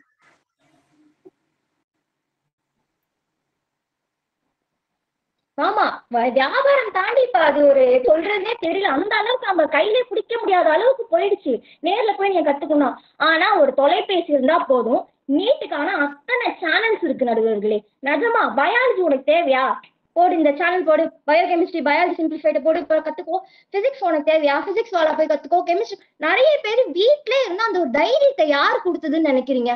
நிறைய பேர் போய் கட்டி படிக்கிற மத்தியில ஏழைகளுக்கு அந்த தைரியத்தை, நம்ம தொலைபேசி இருந்தாலே போதும் அப்படின்னு நிறைய பேர் வீட்லயே தொலைபேசி மூலமா கல்வி கத்துட்டு படிச்சிருக்காங்க. ஏன் நீட்டை மட்டும் நான் சொல்றேன், IAS, Group 2, Group 4, உனக்கு என்ன எக்ஸாம், ரயில்வே எக்ஸாம், எந்த எக்ஸாம் எடுத்தாலும் அதுல கற்பிக்கிறதுக்காக யூடியூப் சேனல்ஸ் நிறைய இருக்கு. இதையே போய் போட்டு பாருங்க, அப்பதான் உங்க ஃபீட்ல வந்து அந்த மாதிரி ஒரு வீடியோஸ்கள் வரும்.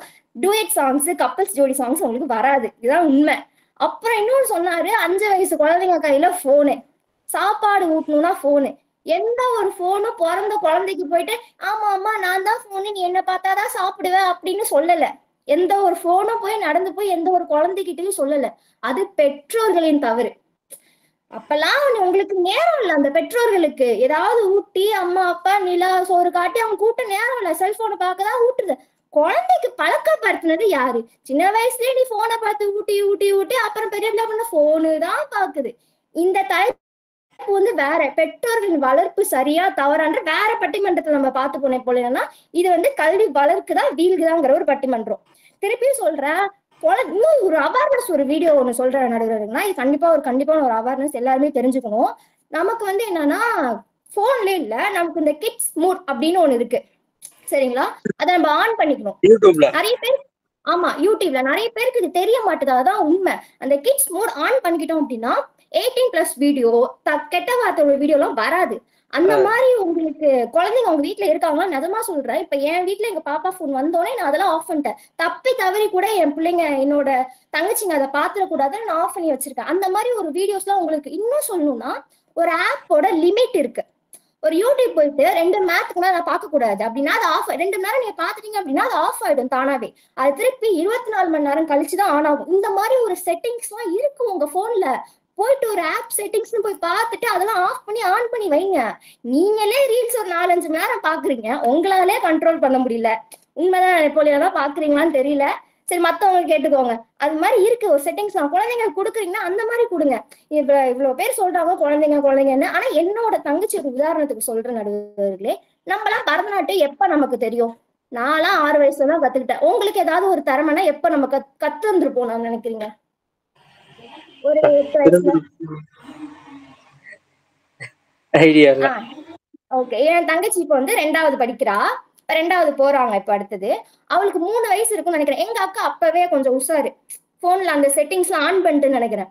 அதோட இதுல வந்து ஒரு சின்ன குழந்தை பரதநாட்டியம் ஆடிட்டு வந்திருக்கும் போல. அது பாப்பாக்கு பார்த்தோன்னே என்ன பண்ணா, திருப்பி ஸ்வைப் பண்ணி திருப்பி அதே பார்த்து அது ஃபீல்ட்ல ஓடி பரதநாட்டியம். 3 வயசு இருக்கும் போது என்ன பண்ணும்னா, அந்த அக்கா 1 மணி நேரத்துக்கு மேல போன் கொடுக்காது. இது ரொம்ப ஸ்ட்ரிக்டான ஆர்டர். 4 மணி நேரத்துக்கு மேல போன் கொடுக்காது. அதுல என்ன கத்துக்கிறேன், என்ன பாட்டு பாடுறியோ அது மட்டும்தான். அது என்ன பண்ணும் அப்படின்னா, போன் பார்த்து பரதநாட்டியம் ஆடி பாடி அதுவே ஆட ஆரம்பிச்சுட்டு. அப்போ நாங்க நேர்ல போயிட்டு இவ்வளவு ஆர்வமா இருக்கே புள்ள, கண்டிப்பா ஒரு நம்ம வீட்டுல ஒரு நடன ஒரு திறமை உள்ள ஒருத்தர் பிறந்திருக்காரு, அதுவே ஒரு பெரிய அதிசயம், கண்டிப்பா நம்ம வளர்க்கணும் அப்படின்ட்டு எங்க அக்கா என்ன பண்ணிட்டு நேரா போய் கேட்டுச்சு. இந்த மாதிரி என் பிள்ளை ரொம்ப ஆர்வமா இருக்கா, அவளுக்கு கொஞ்சம் சொல்லிக் கொடுங்க அப்படின்னு சொல்லிட்டு கேட்டு அவங்க என்ன சொன்னாங்க, கால் கொஞ்சம் இப்பதாமா வளர்ந்து வருது, இப்ப ஆரம்பிச்சுன்னா கொஞ்சம் ஸ்ட்ரென்த் இல்ல பாப்பாக்கு, கொஞ்சம் 1 வருஷம் கழிச்சு வாங்க அப்படின்னு சொல்லிட்டாங்க. நம்ம பாப்பா சும்மா இருக்குமா, நீ தானே எனக்கு சொல்லிக் கொடுக்கலன்னு சொல்லிட்டு திருப்பி இந்த அவங்க கிட்ஸ் செக்ஷன் வீடியோஸ் எல்லாம் வராது, ஒன்லி பரதநாட்டியம் தான். அந்த 1 வருஷம் போறதுக்கு முன்னாடியே அதை கத்துக்கிட்டாங்க பாதி. அந்த first second exercise 3rd exercise வரைக்கும் முடிச்சுட்டாங்க. அப்புறம் 1 வருஷம் கழிச்சு போகும்போது அவங்களுக்கே ஆச்சரியம், யாருமா அவங்களுக்கு சொல்லி கொடுத்தாங்கும் போது நான் போன்ல பார்த்து கத்துக்கிட்டேன். எப்படி நமக்கே அந்த திறமை இருக்காது, நம்ம போன்ல அதை பார்த்து. இங்க எங்க வீட்டுக்கு 1 மாசம் வந்திருக்காங்க, அவங்க டெய்லியும் அங்க பரதநாட்டியம் கிளாஸ் போவாங்க போல. 1 மாசம் வந்திருக்காங்க, கிளாஸ் போக முடியல. நம்மளா இருந்தா என்ன பண்ணுவோம், அப்பயுமே போன்ல என்ன பார்ப்போம், ஏதாவது காமெடி பார்ப்போம், ஏதாவது பார்ப்போம்.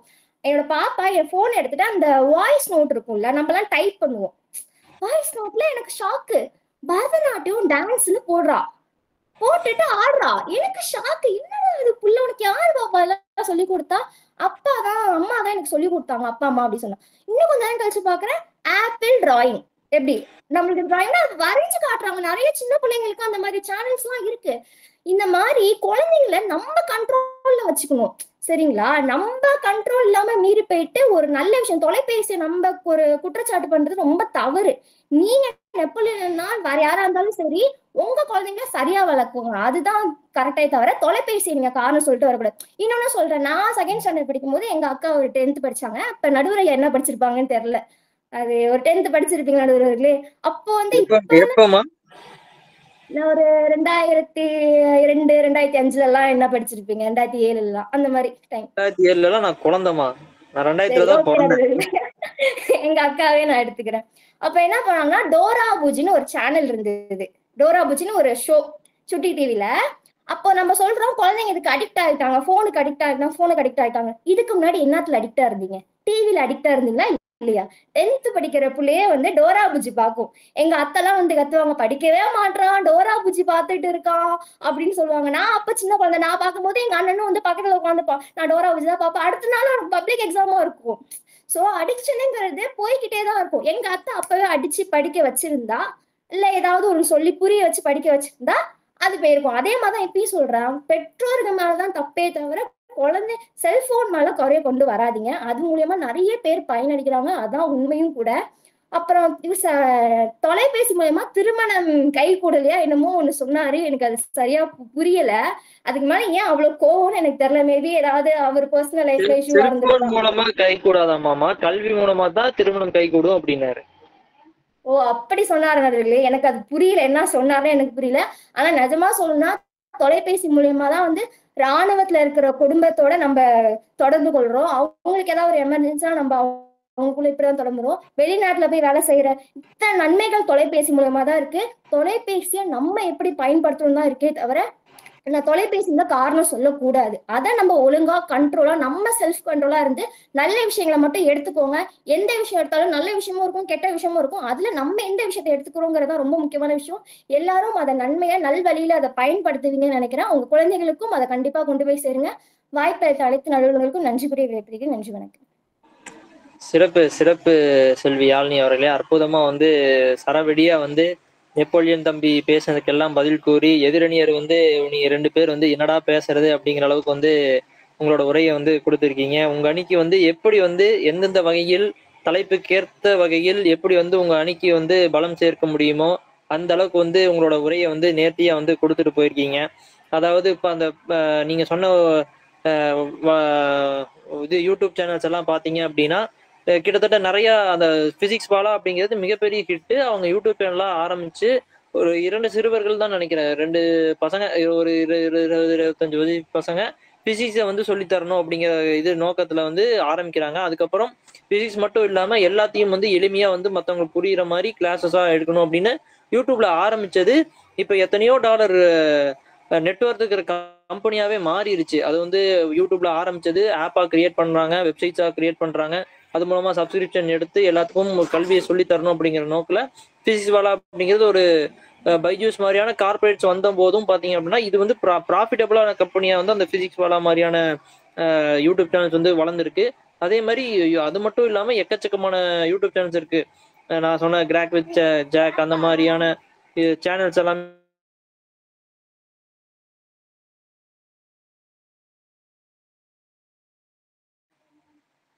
அந்த மாதிரி சேனல்ஸ் நிறைய இருக்கு. அதுல வந்து கத்துக்கிறதுக்கான விஷயங்கள் நம்ம எந்த தேர்வு எழுதினாலும், அதாவது நம்ம கிளாஸ் 1 to 12 இருக்கட்டும், எந்த டிகிரி படிக்கிறதா இருக்கட்டும், professional course CA, CS, CMA இந்த மாதிரி எது படிக்கிறதாகட்டும், இல்ல வந்து அரசு தேர்வுகள், பொது தேர்வுகள், யூபிஎஸ்சி எழுதுறது, நீட் எழுதுறது, ஜேஇ எழுதுறது, இல்ல டிஎன்பிஎஸ்சி குரூப் 1, குரூப் 2, குரூப் 4 இந்த மாதிரியான எந்த ஒரு தேர்வு எழுதுறதா இருந்தாலும் எல்லாமே வந்து பார்த்தோம் அப்படின்னா நம்ம வந்து அந்த தொலைபேசியிலேயே கத்துக்கிறதுக்கான வாய்ப்பு இருக்கு.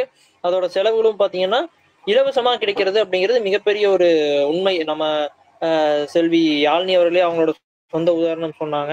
கிட்டத்தட்ட நீட் படிக்கிறதா இருந்தா கிட்டத்தட்ட 2 லட்சம் ரூபாய் வந்து வருஷம் செலவு பண்ணணும். அதே வந்து நம்ம இணைய வழியில தொலைபேசி மூலமா வந்து இலவசமா படிக்கிறதுக்கான வாய்ப்புகளும் நிறைய இருக்கு. அதே மாதிரி தொலைபேசி வந்து நம்ம பயன்படுத்துற விதம் வந்து ரொம்ப முக்கியம். அதே மாதிரி அந்த சொன்ன மாதிரி பழக்கப்படுத்துறது வந்து பெற்றோர்கள் தானே தவிர குழந்தைகளுக்கு வந்து போன் வந்து அதுவா போய் வந்து நான் தான் செல்போன், நான் வந்து என்னை பாரு, என்னை பார்த்துட்டே சாப்பிடுங்கிறது வந்து எந்த செல்போனும் வந்து சொல்றது இல்லை. ஸோ இந்த எல்லாம் வகையில் வந்து அற்புதமா வந்து அவங்க அன்னைக்கு வலு சேர்த்துருக்காங்க. இதையெல்லாம் எதிர்த்து நீ அந்த பொண்ணு என்ன வேணாலும் பேசிட்டுங்க, அது வந்து சும்மா ஒரு 10% தான் பேசு, மீதி 90 பேர் வந்து பாத்தீங்கன்னா தொலைபேசி மூலமா கல்வியை வந்து வீழ வச்சுட்டு தான் இருக்காங்க. இந்த என் பாயிண்ட்ஸ் எல்லாம் பாருங்க, எதிரணியன் என்ன பேசுறதுனே தெரியாது அந்த அளவுக்கு வந்து பேசுறதுக்காக செல்வன் அருண்குமார் அவர்களை அன்போடு அழைக்கிறேன்.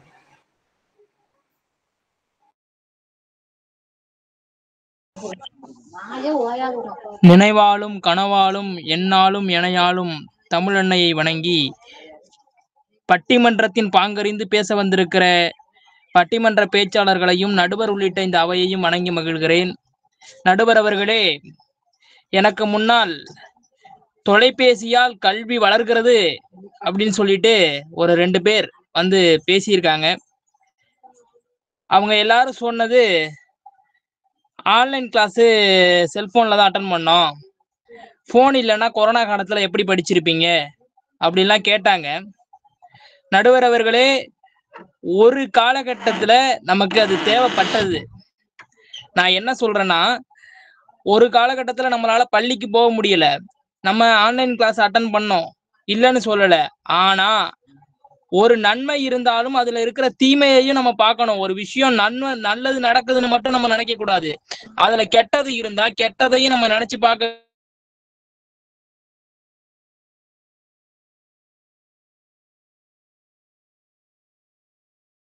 இருந்து புடுங்கவே முடியல. இன்னைக்கு ஒரு நாமளே எடுத்துக்கோமே, செல்போன்ல எல்லாமே கரெக்டா இருக்கா? இப்ப எனக்கு முன்னாடி பேசின சகோதரி சொன்னாங்க, போட்டித் தேர்வுக்கு சொல்லி தராங்க, நீட் எக்ஸாமுக்கு சொல்லி தராங்க அப்படின்னு சொல்லிட்டு நிறைய பேசுனாங்க. நான் இல்லைன்னு சொல்லல, எதையுமே நான் மறுக்கல. நான் எதையுமே மறுக்கல, எல்லாத்தையும் சொல்லி தராங்க தான். ஆனா அதுல இருக்கிற கெட்டதை நம்ம பார்க்கணுமா இல்லையா? இப்போ ஒரு பக்கம் இந்த மாதிரி சொல்லி தராங்க, இதனால கல்வி வளருதுன்னு நம்ம பேசினாலும் கூட சுயமா நம்ம எதையாவது சிந்திக்கிறோமா அப்படின்னு பார்க்கும்போது, இப்போ எல்லாத்தையும் எடுத்துக்கிட்டோம்னா நம்ம கூகுள்ல தான் போய் சர்ச் பண்றோம். எந்த ஒரு விஷயமா இருந்தாலும் கூகுள்ல தான் சர்ச் பண்றோம். அப்ப கூகுள் நமக்கு சில நேரங்கள்ல சரியா பண்ணுதான்னு நம்ம பார்க்கணும். நம்ம எதையாவது சர்ச் பண்றோம், அது நம்மளை எங்கேயாவது கொண்டு போய் விட்டுடுது. நம்ம எதையாவது கொண்டு போய் சர்ச் பண்ணும்போது நம்மளை எங்கேயாவது கொண்டு போய் விட்டுடுது. பாக்குறவன்லாம் நம்மளை பார்த்து சிரிக்கிறான். ஆன்சர் தப்பா சொன்னா ஒரு வெப்சைட் ஒன்று இருக்கு, அது இப்போ ரொம்ப பிரபலமான வெப்சைட் தான், அது பேரை சொல்ல விரும்பல. அதுல பார்த்தோம் அப்படின்னா அதுல இருக்கிற கண்டென்ட்டை நம்மளே எடிட் பண்ணிக்கலாமா. கூகுள்ல போய் சர்ச் பண்ணோடனே அந்த வெப்சைட் தான் ஃபர்ஸ்ட் வரும் முதல்லலாம். ரொம்ப ஒரு பிரபலமான வெப்சைட்டு. பட் அதுல என்னன்னா நீங்களே போய் அந்த கண்டென்ட்டை மாத்தி முடியுமா. அதனால எது உண்மை எது பொய் அப்படிங்கிறதே தெரியாத அளவுக்கு சூழல் இணைய வழியிலும் இருக்கிறது. நடுவர் அவர்களே, எனக்கு நடந்த ஒரு சம்பவத்தை சொல்றேன் கேளுங்க. எங்க ஆசிரியர் என்கிட்ட ஒரு கேள்வி கேட்டாங்க. உபாத்தியார் அப்படின்ற தமிழ் சொல்லுக்கு என்னடா அர்த்தம் அப்படின்னு என்கிட்ட ஒரு கேள்வி கேட்டாங்க. நான் சும்மா இருக்க கூடாது, நான் ஆன்சர் சொல்றேன் சார் அப்படின்னு எந்திரிச்சு உடனே கிளாஸுக்கு பெஞ்சுக்கு கீழே வச்சு கூகுள்ல சர்ச் பண்ணேன். உபாத்தியார்னா உப்மாகின்றவர்னு வந்துருச்சு நடுவர் அவர்களே. நான் உப்மாகின்றவர்னு சொல்லிட்டேன். அவர் என்ன அடிச்சிருந்தா கூட பரவாயில்ல, அவரையே அடிச்சுக்கிட்டாரு. உனக்கெல்லாம் நான் பாடம் சொல்லி கொடுத்தேனடா, என்னதான்டா நான் அடிச்சுக்கணும்னு சொல்லிட்டு. ஏன் தெரியுமா? உபாத்தியார்னா தமிழ்ல ஆசிரியர்னு அர்த்தமா. அவரு பேரையே நான் உப்மாகின்றவரா மாத்திருக்கிறேன். அப்ப எந்த அளவுக்கு ஒரு செல்போனு ஒரு மனுஷனை மாத்துதுன்னு நம்ம பாத்துக்கணும். இப்ப செல்போனோட தவறு இல்ல, நீங்க தேடி இணையதளத்தோட தவறு. நடுவர் அவர்களே, தமிழ் அகராதின்னு ஒரு ஆப் இருக்கு, அதுல போய் தேடினீங்க அப்படின்னா அது என் போன்ல இன்பில்டா எனக்கு கிட்டத்தட்ட தெரிஞ்ச ஒரு 6-7 வருஷமா இருக்கு, தமிழ் அகராதின்னு. அதுல போய் நீங்க எந்த தமிழ் வார்த்தைக்கு போட்டு தேடினாலும் அதுக்கான விளக்கம் கொடுத்துரும். நீங்க என்ன சொன்னீங்க, உபாத்தியாரா? ஆமா நடுவர்களே, உபாத்தியார்ன்றது தமிழ்ல, அதாவது அந்த குருகுல கல்வி காலகட்டங்கள்ல இருந்த ஆசிரியருடைய பெயர் உபாத்தியார். உபாத்தியாயன் ஆசிரியன், கற்பிப்போன், புரோகிதன். வருது. நான் லைவ்லயே டெஸ்ட் பண்ணிட்டேன், நீங்க தேடின இடம் தான் தவறு. அந்த அகராதியில கரெக்டா காட்டுது. நான் உப்மா கிண்ணவர் சொன்ன உடனே ஆசிரியர் கரெக்டா சொல்றாங்க, டே நீ புத்தகத்தை பார்த்து சொன்னியா இல்ல கூகுளை பார்த்து சொன்னியான்ட்டு. அந்த அளவுக்கு இன்னைக்கு நம்ம சரியான ஒரு வார்த்தையை போட்டா கூட சில நேரங்கள்ல அது நமக்கு தப்பாதான் போய் முடியுது. அப்படி ஒரு காலகட்டத்துல நம்ம இருக்கிறோம். அப்புறம் இணையத்தை பத்தி சொன்னாங்க. இணையத்துல எல்லாம் இப்படிதான் இருக்காங்க இப்ப இருக்கிற காலகட்டத்துல. நம்ம எல்லாம் முதல்ல மாதா பிதா குரு தெய்வம்னு இருப்போம். நீங்க எல்லாம் மாதா பிதா கூகுள் தெய்வம்னு இருக்கங்காட்டிக்கு கூகுள்ல போய் சர்ச் பண்ணீங்கன்னா இந்த மாதிரி நிலைமைகள்லாம் தள்ளப்படுவீங்க. ஆமா நடுவர் அவர்களே, இன்னைக்கு சொன்னாங்க தேர்வுகள்லாம் அவ்வளவு நல்லா சொல்லி தராங்க அப்படின்னு சொல்லிட்டு. நான் என்ன கேக்குறேன், இப்போ செல்போன் பயன்படுத்துறவங்க எல்லாம் நன்மைக்காக மட்டும்தான் பயன்படுத்துறாங்க அப்படின்னு அந்த அண்ணி அவ்வளோ அடிச்சு பேசிட்டு போனாங்க. நான் சொல்றதை கேளுங்க. ஒரு காலத்துல விளையாட்டுன்றது எப்படி இருந்துச்சு, பழங்காலத்துல விளையாட்டுகள் எப்படி எல்லாம் இருந்திருக்கு பாருங்க. பச்சை குதிரை, பல்லாங்குழி, கண்ணாம்பூச்சி அப்படின்னு நிறைய விளையாட்டுகள் தமிழ் மண்ணுல இருந்திருக்குது நடுவர் அவர்களே. கூட்டாஞ்சோறு ஆக்குறங்கிற ஒரு முறைங்கிறது சின்ன குழந்தைகள் மனசுல அவ்வளவு அதாவது பசுமரத்து ஆணி மாதிரி கூட்டாஞ்சோறு ஆக்குறதுங்கிறது இன்னைக்கும் எனக்கு நினைவு இருக்கு. நான் ஒரு 2வது 3வது படிக்கிற காலகட்டத்துல என்னை விட வயசுல 4-5 வயசுல மூத்தவங்களா இருக்கிறவங்க எல்லாரும் இணைஞ்சு போய் கூட்டாஞ்சோறு ஆக்கி சாப்பிட்டுட்டு அவங்க எல்லாரும் விளையாண்டுட்டு அப்படி புழுதி மண்ணு உடம்புல படுற மாதிரி விளையாண்டுட்டு வந்தோம். அதெல்லாம் ஒரு காலத்துல முடிஞ்சு போச்சு. ஆனா இன்னைக்கு பாத்தீங்கன்னா மாணவர்கள் எல்லாரும் கையில போனை வச்சுக்கிட்டு பசங்க பப்ஜின்றான், ஃப்ரீ ஃபயர்ன்றான், என்னென்ன கேமோ சொல்லிக்கிட்டு இருக்கான். உக்காந்து சுடுறா மாப்பிள, வெட்டுறா மாப்பிள, அந்த வரான்டா, அவன் பின்னாடி தாண்டா நிக்கிறான், அவனை ஒரே ஒரு போடு போடுறா. அவன் பேசுற பேச்சு பூரா எப்படி இருக்குன்னு பாத்தீங்கன்னா நமக்கு பயமா இருக்கு. ஐயோ பக்கத்துல எவனாவது சண்டை கண்டை நடக்குதா, ஏதாவது கலவரம் நடந்துகிட்டு இருக்குதா, போலீஸை கீழே கூப்பிடவான்னு நான் ஒருத்தனுக்கு போனே அடிச்சுட்டேன். ஒரு டைம் நான் போலீஸுக்கு போனே அடிச்சுட்டேன். மாப்பிள்ள வெற்றா மாப்பிள்ளன்னு 12 மணிக்கு ஒருத்தன் உட்காந்து பேசிக்கிட்டு இருக்கான் நடுவர் அவர்களே. இன்னைக்கு சூழல் அப்படி போயிட்டு இருக்குது. இந்த காலத்துல வந்துட்டு மாணவர்களுக்கு வந்து கல்வியை வந்து மேம்படுத்துறது செல்போன் மேம்படுத்திக்கிட்டு இருக்குன்னு நம்ம சொல்றோம். இன்னைக்கு நீங்க பாருங்க, எத்தனை பேருக்கு ஆசிரியருக்கும் மாணவருக்குமான உறவு அந்த காலத்துல இருந்த மாதிரி இந்த காலத்துல இருக்கு. நான் சொன்னேன் இல்லையா, இந்த போன் வந்ததுக்கு அப்புறம் கல்வி எவ்வளவு வளர்ந்துருக்குன்ட்டு இப்ப பேசிட்டு போனாங்க. அந்த ஆப் வந்திருக்கு, அவ்வளவு தேர்வுக்கு சொல்லி தராங்க, அப்படி இப்படிலாம் பேசினாங்களே. நம்ம எல்லாம் ஸ்கூலுக்கு போய் காலேஜுக்கு போய் நேரடி வகுப்பை பார்த்து கத்துக்கிட்டோம். அன்னைக்கே நம்மளால முழுமையா கற்றுக்கிட்டோமான்னு கேட்டா நம்மளால சொல்ல முடியாது நடுவர்களே. ஏன்னா கல்வின்றது மிகப்பெரிய கடல். அதுல மூழ்கி முத்தெடுக்கிறதுங்கிறது மிகப்பெரிய விஷயம். அதுலயே நம்ம முத்தெடுத்தாலும் கூட நம்ம குறைந்த அளவுக்கு தான் எடுக்க முடியும். அவ்வளவு பெரிய கல்விய ஆசிரியரும் மாணவரும் நண்பர்களாக வகுப்பறையில் பழகிய காலங்கள் போயிடுச்சு நடுவர்களே. இன்னைக்கு ஆசிரியரை பார்த்து நேரடியா கட்டுறது கைமண் அளவு, கல்லாதது உலக அளவு அப்படிம்பாங்க. அந்த நிலைமையில நம்ம அந்த கல்வியிலுமே இருந்தது. ஆமா நடுவர் அவர்களே, இன்னைக்கு ஆசிரியருக்கும் மாணவருக்குமான உறவு போயிடுச்சு. இன்னைக்கு வந்துட்டு ஆசிரியருக்கும் மாணவருக்கும் இடையில இருக்கிற உறவுங்கிறது காணாம போயிடுச்சு. ஒரு காலத்துல ஆசிரியர் வர்றதுக்கு முன்னாடி வகுப்பறையில இருக்கணும்னு நினைப்போம் நடுவர் அவர்களே. இன்னைக்கு ஆசிரியர் வகுப்பறைக்கு வந்து அட்டெண்டன்ஸ் எடுத்து வகுப்பெடுத்து முடிக்கிற வரைக்கும் ஆசிரியரை நாம் பார்ப்பது கூட இல்ல. அதுக்கப்புறம் தான் அவங்களுடைய பாடத்தை நம்மளால கவனிக்க முடியும். என்னுடைய வகுப்பறையிலே நடந்துகிட்டு இருக்கு நடுவர் அவர்களே. ஆசிரியரை யாரும் பாக்குறதே கிடையாது. வகுப்பறையில் உட்கார்ந்து கேம் விளையாடுற நிலைமை இன்னைக்கு இருந்துகிட்டு தான் இருக்குது. இந்த நிலைமையில கல்வியை வந்துட்டு செல்போன் வந்து மேம்படுத்துதுன்னு பேச வந்துட்டாங்க. அடுத்த வந்துட்டு நடுவர் அவர்களே, கம்பர், நம்முடைய தமிழுக்கு மிகப்பெரிய பரிசாக கிடைத்த கம்பர் வந்து சொல்றாரு, தன்னுடைய நூல்ல சொல்றாரு, ஆயக்கலைகள் 64 கலைகள் தமிழ் மண்ணிலையும் தமிழ் மரபுலையும் தமிழ் மொழியிலையும் இருந்ததாக கம்பர் சொல்றாரு நடுவர் அவர்களே. நான் சொல்லல, கம்பர் சொல்றாரு. அந்த 64 கலையில் கல்வியும் ஒரு கலைன்னு தான் சொல்றாரு. கல்வியும் ஒரு சிறந்த கலை. அந்த கலையை எப்படி கற்கணும்னு சொல்லக்கூடிய கம்பர் சொல்றாரு, கல்வி கற்கக்கூடிய ஆசிரியருக்கும் மாணவருக்கும் இடையே பாடம் என்ற பாட புத்தகம் என்பது ஒரு பாலமாக இருக்கணும் அப்படின்னு சொல்றாரு நடுவர்களே. ஒரு பாலமாக இருந்தால்தான் ஆசிரியர் சமூகமும் மாணவர் சமுதாயமும் வந்துட்டு ஒருங்கிணைந்து இந்த சமுதாயத்தை வளர்க்க முடியும் அப்படின்ற கருத்தை கம்பர் சொல்றாரு. அதாவது அவர் சொன்ன ஆயக்கலைகள் 64 கலைகள்ல கல்வியும் ஒரு கலை. அந்த கல்வியை ஆசிரியர் சமூகமும் மாணவர் சமூகமும் சேர்ந்து எப்படி வளர்க்கணும் அப்படின்றத பத்தி அவ்வளவு அருமையா கம்பர் சொல்லியிருக்காரு. அப்புறம் வந்துட்டு இவங்க எல்லாரும் பேசினாங்க, மாணவர்கள் வந்துட்டு இன்னைக்கு செல்போனை பாக்குறதுக்கு யாரு காரணம்? அக்கா சொன்னாங்க, அருமையா சொன்னாங்க, பெற்றவர்கள் கொடுத்துட்டு சின்ன வயசுலயே கொடுக்குறாங்க.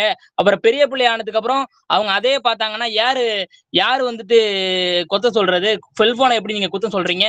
அதுக்கு பெற்றோருடைய தவறுன்னு சொன்னாங்க. நான் கேட்கிறேன் நடுவர் அவர்களே, பெற்றவர்கள் சொல்லும் அனைத்தையும் குழந்தைகள் கேட்டுறாங்களா? பெத்தவங்க நல்லது சொன்னா கேக்குறாங்களா? பெத்தவங்க வந்துட்டு நீ இந்த வேலையை செய்யாதப்பா, இது கெட்ட விஷயம் அப்படின்னு சொன்னா நம்ம பசங்க ஏத்துக்கிறாங்களா? அதை ஏத்துக்க மாட்டாங்க. நல்லது சொன்னா ஏத்துக்காத பசங்க அப்பா அம்மாட்ட அடம் பிடிச்சி 50,000 ரூபாய் கல்யாணத்துக்கு செய்யணுப்பான்னு அப்பா அம்மா சொன்னா கூட எனக்கு 1,00,000 ரூபாய்க்கு நீ போன் வாங்கி கொடுன்னு சொல்லக்கூடிய சமுதாயத்துல இன்னைக்கு இருந்துகிட்டு இருக்கிறோம் நடுவர் அவர்களே. அது தெரியாம இவங்க பேசிக்கிட்டு இருக்கிறாங்க. அப்புறம் சொன்னாங்க, இந்த நிலாசோர் எல்லாம் ஊட்டுறதுக்கு பெற்றோர்களுக்கு டைம் இல்லாதனால செல்ல கொடுக்குறாங்க அப்படின்னு சொல்லிட்டு, நிலாசோர் ஊட்டுறதுக்கு டைம் இல்லாம அவங்க கொடுக்கல நடுவர்களே. அவங்க நல்லா புரிஞ்சுக்கணும், நிலாசோர்னா என்னன்னு கேட்கக்கூடிய சமுதாயம் இன்னைக்கு வந்துடுச்சு. அதுக்கு காரணம் பெற்றவர்கள் கிடையாது. நிலாவிற்கு போய் கால் பதிக்கின்ற காலகட்டத்தில் இருந்தாலும் கூட தாய்மார்கள் நிலாசோர் ஊட்டுவதற்கு ஆர்வமா தான் இருக்கிறாங்க. ஆனா இன்னைக்கு நம்ம எல்லாரும் நிலாவை பார்ப்பதை விட இன்னைக்கு இன்ஸ்டாகிராம பார்த்து சாப்பிடுறதுதான் மிகப்பெரிய வேலையா இருந்துகிட்டு இருக்குது நடுவர் அவர்களே. அந்த காலகட்டத்துல நீங்க பாத்தீங்கன்னா பெற்றோர்கள்லாம் பிள்ளைகளுக்கு காக்காவை காட்டி, நிலாவை காட்டி, பறவையை காட்டி சோறு ஊட்டி வளர்த்தாங்க. இன்னைக்கு எல்லா பெற்றோர்களும் பிள்ளைகளுக்கு செல்போன் கொடுக்கறது இல்ல, பெற்றோர்களுக்கு பிள்ளைகளே கொடுக்குறாங்க. அப்பா சாப்பிடுறியா? இந்த ஃபுட் வீடியோ பார்த்துட்டு சாப்பிடு. அம்மா சாப்பிடுறீங்களா? இந்த ஃபுட் வீடியோ சாப்பிடுங்க, இந்த ஆப்ல ஆர்டர் போடுங்க அப்படின்னு சொல்லிட்டு அவங்களையும் செல்போனுக்குள்ளார மூழ்கடிக்கிறதே பிள்ளைகளாகத்தான் இருக்கிறாங்க நடுவர் அவர்களே. இன்னைக்கு நான் இதை மட்டும் சொல்லி முடிச்சிடுறேன். இந்த செல்போன் யுகத்துல மிகப்பெரிய கொடுமை என்ன தெரியுமா நடுவர்களே? பக்கத்துல இருக்கிறவன் நம்ம பங்காளியாவே இருப்பான், பக்கத்துல உட்கார்ந்து இருக்கிறவன் பங்காளியா இருப்பான் நடுவர்களே. அவன் தண்ணி குடுறான்னு கேட்டிருப்பான், ஆனா நம்ம தண்ணி எப்ப தெரியுமா கொடுப்போம்? பங்காளி செத்து 10 நிமிஷம் ஆனதுக்கு தான் கொடுப்போம். ஏன்னா அண்ணனுக்கு தண்ணி கொடு, அது அந்த மாதிரிதான். ஆமா நடுவர்களே, அண்ணனுக்கு தண்ணி கொடுங்கிற கதை மாதிரி பங்காளி செத்து 10 நிமிஷம் பார்ப்போம். ஐயோ செத்துட்டியா அப்படின்னு தான் கேட்போமே தவிர கடைசி வரைக்கும் அவன் இருக்கானா செத்தானான்னு பார்க்க மாட்டோம். அந்த 10 நிமிஷம் என்ன பண்ணிருப்போம் தெரியுமா? யார்கிட்டயாவது மெசேஜ் பண்ணி இருந்திருப்போம், யார்கிட்டயாவது வாட்ஸ்அப்ல பேசி இருந்திருப்போம், கேம் விளையாண்டுருப்போம். இதுதான் இன்னைக்கு நடந்துகிட்டு இருக்குது. உறவுகளை தாண்டி இன்னைக்கு ஒரு கருவியை நம்ம நேசிக்க ஆரம்பிச்சிட்டோம் நடுவர்களே. இன்னைக்கு உறவுகளுக்குள்ளார மரியாதை இல்லாம போயிடுச்சு, உறவுகளுக்குள்ளார ஒரு பிணைப்பு இல்லாம போனதுக்கு காரணமே வந்துட்டு செல்போன் தான். அப்புறம் சொன்னாங்க ராணுவத்துல இருக்கிறவங்களுக்கு எல்லாம் வந்துட்டு வீடியோ கால் மூலம் நம்ம தான் பேசுறோம், அதுக்கு காரணம் செல்போன் தான் அப்படிலாம் சொன்னாங்க நடுவர்களே. நான் இல்லைன்னு சொல்லல நடுவர்களே, அதுக்கு உதவுதுதான், நான் இல்லைன்னு சொல்லல. ஆனால் எத்தனை எத்தனை குடும்பத்துல இருக்கிறவங்க, எத்தனை பேர் ஐடி கம்பெனில ஒர்க் பண்றவங்க, வெளியூர்ல வந்து தங்கி வேலை பார்க்கக்கூடியவங்க இப்படி பெற்றோருக்கு போன் பண்ணி பேசுறீங்க? அதுக்கு முதல்ல பதில் சொல்லுங்க.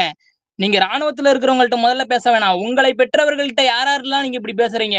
எங்க அணில பேசின நெப்போலியன் அவர்கள் கூட சொன்னாங்க, நீங்க யார்கிட்ட எல்லாம் பேசுறீங்க தெரியுமா? எனக்கு ஒரு 200 ரூபாய் ஜிபே பண்றா மாப்ள, எனக்கு ஒரு 300 ரூபாய் ஜிபே பண்றா மாப்ளன்னு பேசுறதுக்கு தான் உங்களுக்கு டைமே இருக்கு தவிர உறவுகள் கிட்டயோ சொந்த பந்தங்கள் கிட்டயோ பேசுறதுக்கு உங்களுக்கு டைம் இல்லை.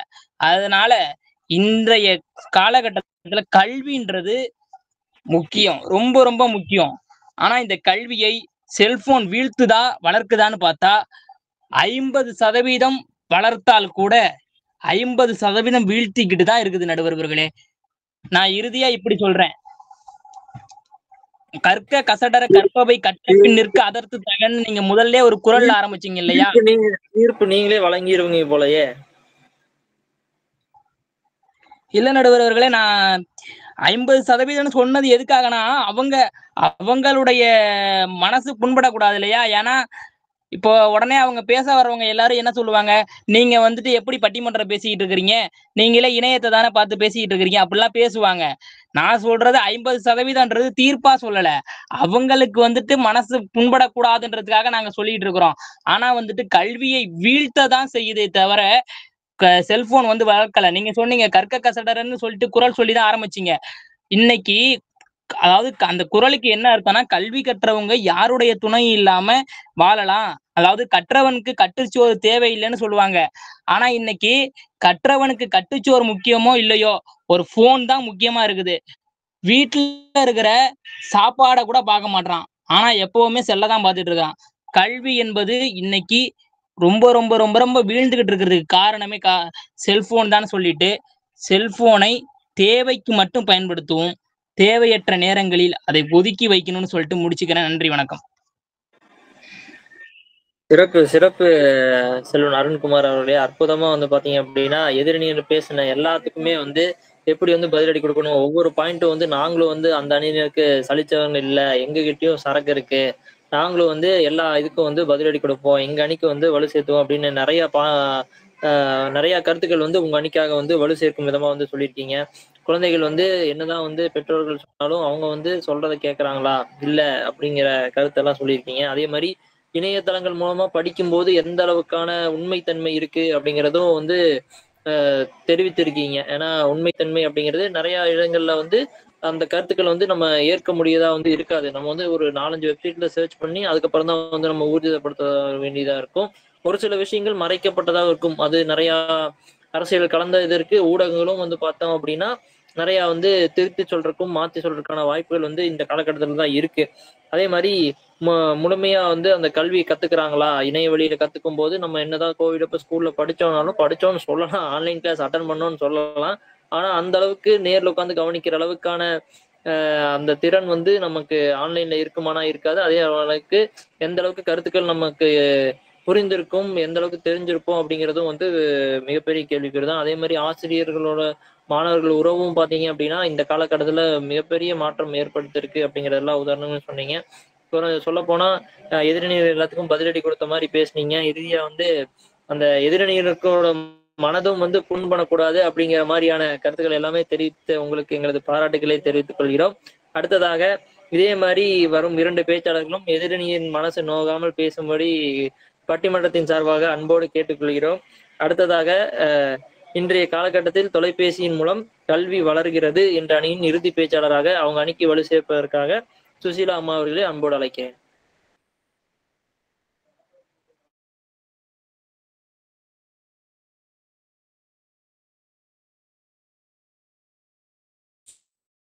ஹலோ, கேக்குதுங்களா? ஹலோ, கேக்குதுங்கம்மா, பேசுங்க. Okay okay. இன்றைய காலகட்டத்தில் தொலைபேசி மூலம் கல்வி வளர்கிறதா வீழ்கிறதா, இதுதானே தலைப்பு. அதுல பார்க்கும்போது எதிரணியில பேசினாங்க அருண்குமாரா, அதுக்கு முன்னாடி ஒருத்தர் பேசினாரு. என்னன்னா நெப்போலியன் பேசுறதுல பாத்தனா திருமண பந்தம் கிடைக்குமா கிடைக்காதா, அதுல திருமண பந்தம் நீங்க சொன்னபடி அதாவது நீங்க கிளாரிபிகேஷன்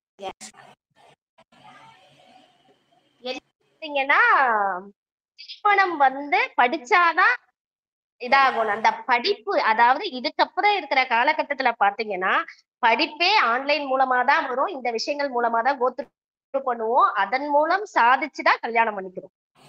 அந்த படிப்புக்கேத்த வேலை கிடைக்கும், அதுக்கேத்த வரன் கிடைக்கும்.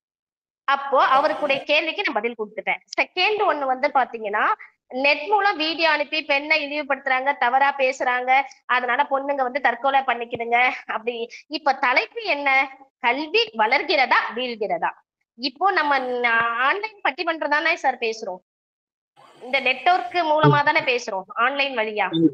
இந்த கண்டென்ட்டுக்கு உள்ள வர்றதுக்கு காரணமே எது? ஆன்லைன். இந்த ஆன்லைன்ற விஷயத்தோட இன்னைக்கு நம்ம அதோடதான் வாழ்ந்துட்டு இருக்கோம். அப்படி இருக்கிற பட்சத்துல இது தவறானதுன்னு ஃபர்ஸ்ட் பேச எப்படி எதிரணியில சேர்ந்தாங்கன்னே தெரியல. ஃபர்ஸ்ட் பாயிண்ட் அது ரொம்ப தெளிவா நான் சொல்றேன். அடுத்தது பாத்தீங்கன்னா தவறான பழமொழி, தவறான வார்த்தையின் மூலம் தான் நிறைய இந்த மாதிரி இஷ்யூஸ் எல்லாம் வரும். அதாவது பெண்கள், அதை பத்தியே நான் பேச வரல, ஏன்னா கண்டென்ட் அது இல்ல. அதுக்கு தாண்டி இன்னொரு விஷயம் சொல்ல வரேன். என்னன்னா இப்போ 10th ரிசல்ட் வந்தது இல்லைங்களா, அந்த 10th ரிசல்ட்ல வந்து எனக்கு தெரிஞ்ச பிள்ளை அவன் வந்து டியூஷனே போகல. 8th வரைக்கும் என்கிட்ட டியூஷன் படிச்சிட்டு இருந்தான். 9th 10th நான் எடுக்கல. 10th டியூஷனுக்கு போக, அதாவது இங்க நம்ம ஃப்ரீயா கிளாஸ் எடுத்திருந்தோம், ஏன்னா வசதி வாய்ப்புகள் கம்மி அந்த தம்பிக்கு. அப்படி இருக்கிற பட்சத்துல ஆன்லைன்ல QR கோடை யூஸ் பண்ணியே படிச்சு, நான் சொன்னேன் நான் வேணா கூட அந்த டியூஷனுக்கு ஃபீஸ் எல்லாம் கட்டுறேன்ப்பா அப்படின்னு கேட்கும் போது, இல்ல மிஸ் நான் பாத்துக்கிறேன், நான் ஆன்லைன்ல படிக்கிறேன், தெரியலன்னா எதனா வேணா உங்ககிட்ட டவுட் கேட்கிறேன், உங்களால முடிஞ்சா சொல்லி கொடுங்கன்னு சொல்லிட்டு அந்த QR கோடை யூஸ் பண்ணி ஒவ்வொரு மேக்ஸும் சரி மத்த சப்ஜெக்ட் கைடு கூட வாங்கலங்க, சாதிச்சுட்டான் 470. என்ன சொல்ல வரேன்னா சாதனைகளை தெளிவா சொல்றேன். அதாவது பல காரணங்கள் சொல்லலாம், அதாவது தப்புன்னு பேசணும், வேற வழி கிடையாது. நமக்கு அந்த கண்டென்ட்டுக்குள்ள வந்துட்டோம், கல்வி வீழ்கிறதுன்னு பேச வந்துட்டோன்றதுக்காக பேசுறதை தாண்டி உண்மையான தகவலை சொல்றேன். 470 எடுத்தா டியூஷன் போல, கைடு இல்ல, ஒன்லி அவனை கைட் பண்ணி வழி நடத்தது என்னன்னு கேட்டீங்கன்னா இந்த தொலைபேசி, ஆன்லைன் கிளாஸ், இந்த மாதிரி QR கோடை யூஸ் பண்ணி தான் படிச்சான். அதுல சக்சஸ் ஆயிட்டான். அவர் எனக்கு சாக்லேட் கொண்டு வந்து கொடுத்தாரு, இந்த மாதிரி மிஸ் நான் பண்ணிட்டேன் அப்படின்னு சொல்லிட்டு. இது வந்து நான் பெரிய ரிஜிஸ்டர் இங்க பண்றேன். அதே மாதிரி கொரோனா இல்ல, இதுக்கு மேல என்ன ஒரு பெரிய வைரஸ் உள்ள வந்தாலும் கல்வி தரம் குறையாது, கல்வியினுடைய நிலை மாறாது. ஏன்னா அதுக்கு காரணம் என்ன? பெரிய ஒரு சப்போர்ட்டா இருக்கிறதுன்னு பாத்தீங்கன்னா ஆன்லைன் கல்வி.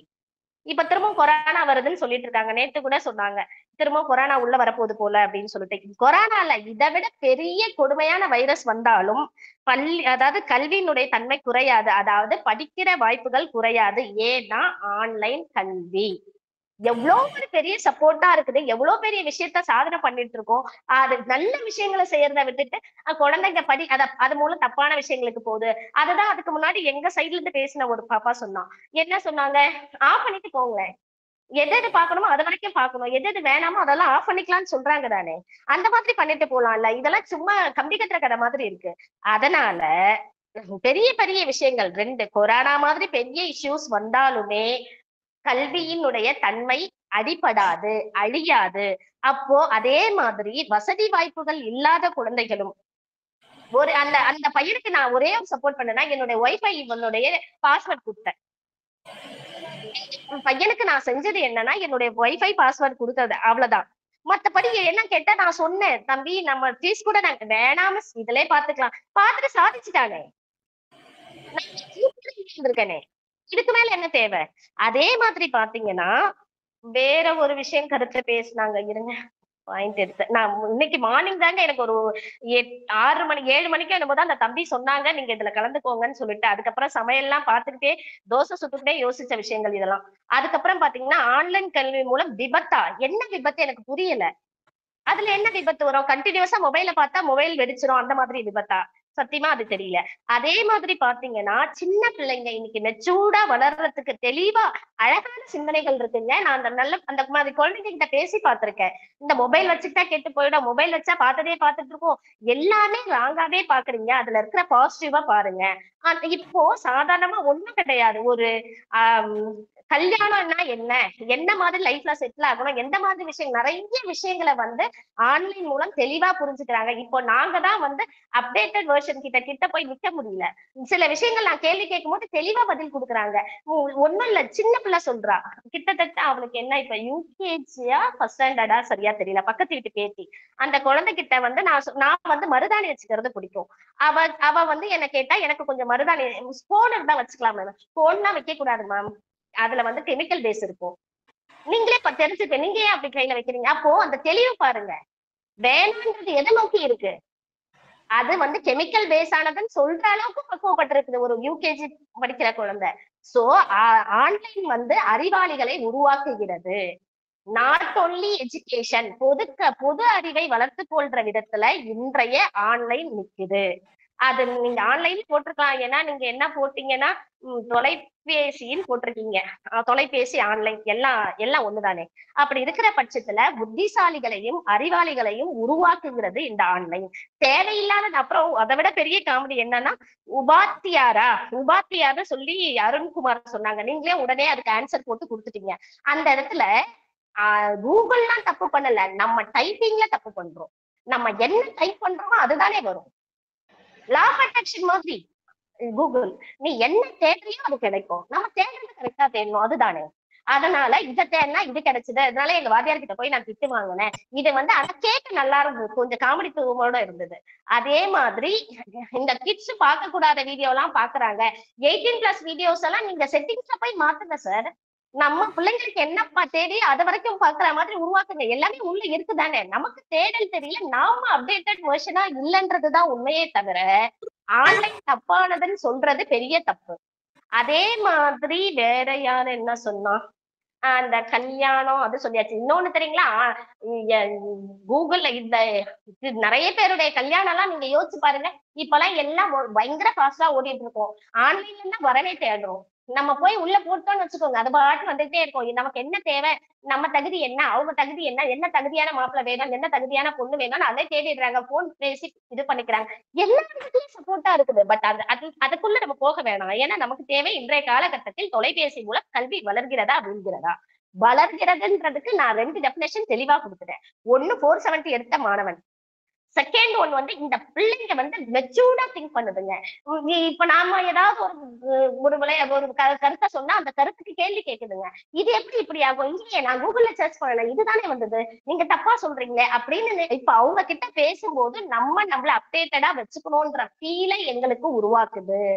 ஏன்னா கிட்டத்தட்ட ஒரு 8th ஸ்டாண்டர்ட் உள்ள பிள்ளைங்க வரைக்கும் நான் பாத்துட்டு இருக்கேன்னா, அப்படி பார்க்கும்போது அந்த பிள்ளைங்க கேட்கிற கேள்விக்கு நான் தெளிவா பதில் கொடுக்கணும்னா நான் நிறைய விஷயங்களை கூகுள்ல சர்ச் பண்ணி எடுக்க வேண்டிய இடத்துல தள்ளப்பட்டிருக்கேன். பிள்ளைங்க தெளிவா இருக்கு, புத்திசாலியா இருக்கு, அறிவாளியா இருக்குன்னா அதுக்கு ஒரே காரணம், அதாவது ஆன்லைன்ல 99.9% காரணம்னு சொல்லுவேன் சார்.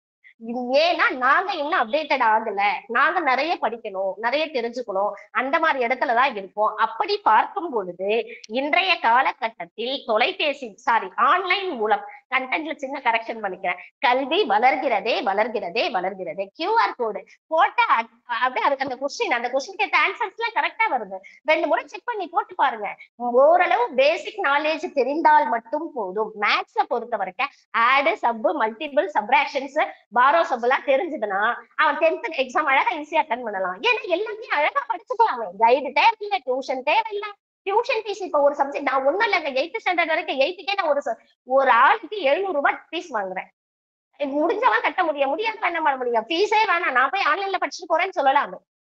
அப்படி இருக்கிற பட்சத்துல ஏழை மாணவனும் மேல வர ஆன்லைன் கல்வி 100% சப்போர்ட் ஆகத்தான் இருக்கிறது. அதனால இதுதான் என்னுடைய ஆணித்தரமான கருத்து அப்படின்னு சொல்லி வாய்ப்பு கொடுத்தமைக்கு நன்றி கூறி விடை பெறுகிறேன். நன்றி, வணக்கம்.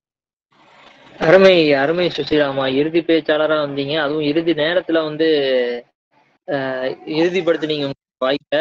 நம்ம இன்னொரு பேச்சாளர் பேச முடியல திடீர்னு, அதனால வந்து காலையில தான் உங்களுக்கு தகவல் கிடைத்தும். பார்த்தீங்க அப்படின்னா கிட்டத்தட்ட வேலை பணிகள் செஞ்சு வீட்டு பணிகள் செஞ்சுட்டு யோசிச்ச கருத்துக்கள் எல்லாமே வந்து உங்க அணிக்கு எப்படி வந்து வலு சேர்க்கணுமோ அந்த அளவுக்கு பேசியிருக்கீங்க. அது மட்டும் இல்லாம எதிரணியரோட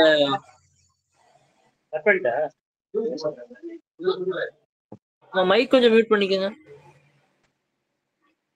எதிரணியரோட அவங்க ஒவ்வொரு சொன்ன பாயிண்ட்டுக்கும் எப்படி வந்து கேள்வி கேட்டு அதுக்கான பதில் எல்லாமே விளக்கம் வந்து எல்லாமே நீங்க சிறப்பா வந்து கொடுத்திருந்தீங்க. அதே மாதிரி இப்ப இருக்கிற குழந்தைகளுக்கான தெளிவு, பொதுக்கல்வி ஆகட்டும் கல்வி ஆகட்டும், அதுல இருக்கிற தெளிவு வந்து இணையம் மூலமாகட்டும் தொலைபேசி மூலமாகவும் எந்த அளவுக்கு தெளிவா இருக்காங்க, பெரியவங்களுக்கே வந்து சொல்லித்தர அளவுக்கு வந்து எந்த அளவுக்கு வளர்ந்துருக்காங்க அப்படிங்கிறது எல்லாமே வந்து சொன்னீங்க. உண்மையான உதாரணம் எல்லாம் நிறைய காட்டினீங்க. உங்களுக்கு தெரிஞ்ச பையனே பார்த்தீங்க அப்படின்னா இணையவழியிலேயே படித்து நல்ல மதிப்பெண் எடுத்த உதாரணம் எல்லாமே வந்து காட்டினீங்க. அதே மாதிரி நம்மளும் வந்து குழந்தைகள் மட்டும் இல்லாம எல்லாருமே வந்து அந்த ஒரு கத்துக்கணும், ஒரு புதுசா அப்டேட் ஆகணும் அப்படின்னா அந்த இணையத்தை தான் வந்து கண்டிப்பா பயன்படுத்துறோம். இந்த பாயிண்ட்ஸ் எடுக்கிறக்காகட்டும், நிறைய வந்து ஒவ்வொருத்தங்க கேட்கறாங்கன்னா அதை கிளாரிஃபை பண்றதுக்காகட்டும் நம்ம வந்து இணையத்தை பயன்படுத்தி தான் வந்து கேட்டிருக்கிறோம். அதே மாதிரி தலைப்பே வந்து பாத்தீங்க அப்படின்னா தொலைபேசி இல்லை இணையம் பதிலாங்கிற மாதிரி ஒரு மாற்றமே கொண்டு வந்து அற்புதமா வந்து பேசியிருக்கீங்க. உங்க அணிக்கு வந்து எந்த அளவுக்கு வலு சேர்க்க முடியுமோ இறுதி பேச்சாளரா எதிரணியர்களுக்கான பதிலையும் சொல்லி உங்க பேச்சாளர்கள் பேசுனதுக்கும் வந்து கூடுதலா வந்து அதுக்கான வலுவும் சேர்த்து வந்து இறுதி அவங்களோட பேச்சை வந்து உங்க அணிக்காக பேசி முடிச்சிருக்கீங்க. அடுத்ததாக இறுதி பேச்சாளர் இது 5 பேர் பேசிட்டாங்க, எதிரணியில் 3 பேர் பேசியிருக்காங்க, இவங்க அணியில 2 பேர் பேசியிருக்காங்க. எல்லாத்தையும் தொகுத்து எதிரணியில் பேசின எல்லாத்துக்கும் வந்து பதிலடி கொடுத்து அவங்களோட கேள்விகள் அவங்களோட சொன்ன கருத்துக்கள்லாம் வந்து மறு கருத்துக்கள் சொல்லி அவங்க அணிக்கு வலு சேர்க்கிறதுக்காக செல்வி லோகநாயகி அவர்களை அன்போடு அழைக்கிறேன். இன்றைய காலகட்டத்தில் தொலைபேசியின் மூலம் கல்வி வீழ்கிறது என்ற தலைப்பில் இறுதி பேச்சாளராக பேசுவதற்கு செல்வி லோகநாயகி அவர்களை அன்போடு அழைக்கிறேன். இப்ப நம்ம பட்டிமன்றம் 5 பேர்கள் வந்து அற்புதமா வந்து அவங்களோட கருத்தை வந்து அவங்க அணிக்கு வந்து எந்த அளவுக்கு வந்து சாதகமா பயன்படுத்த முடியுமோ எல்லாம் பேசியிருக்காங்க. அதே மாதிரி எதிரணியினரை எப்படி வந்து அவங்களோட கேள்விக்கு அவங்களோட கருத்துக்களுக்கு மறுக்கருத்து தெரிவிக்க முடியுமோ அந்த அளவுக்கு வந்து தெரிவிச்சிருக்காங்க. ரொம்ப வந்து ஒரு சுவாரஸ்யமான பட்டிமன்றம் அப்படின்னு சொல்லலாம்.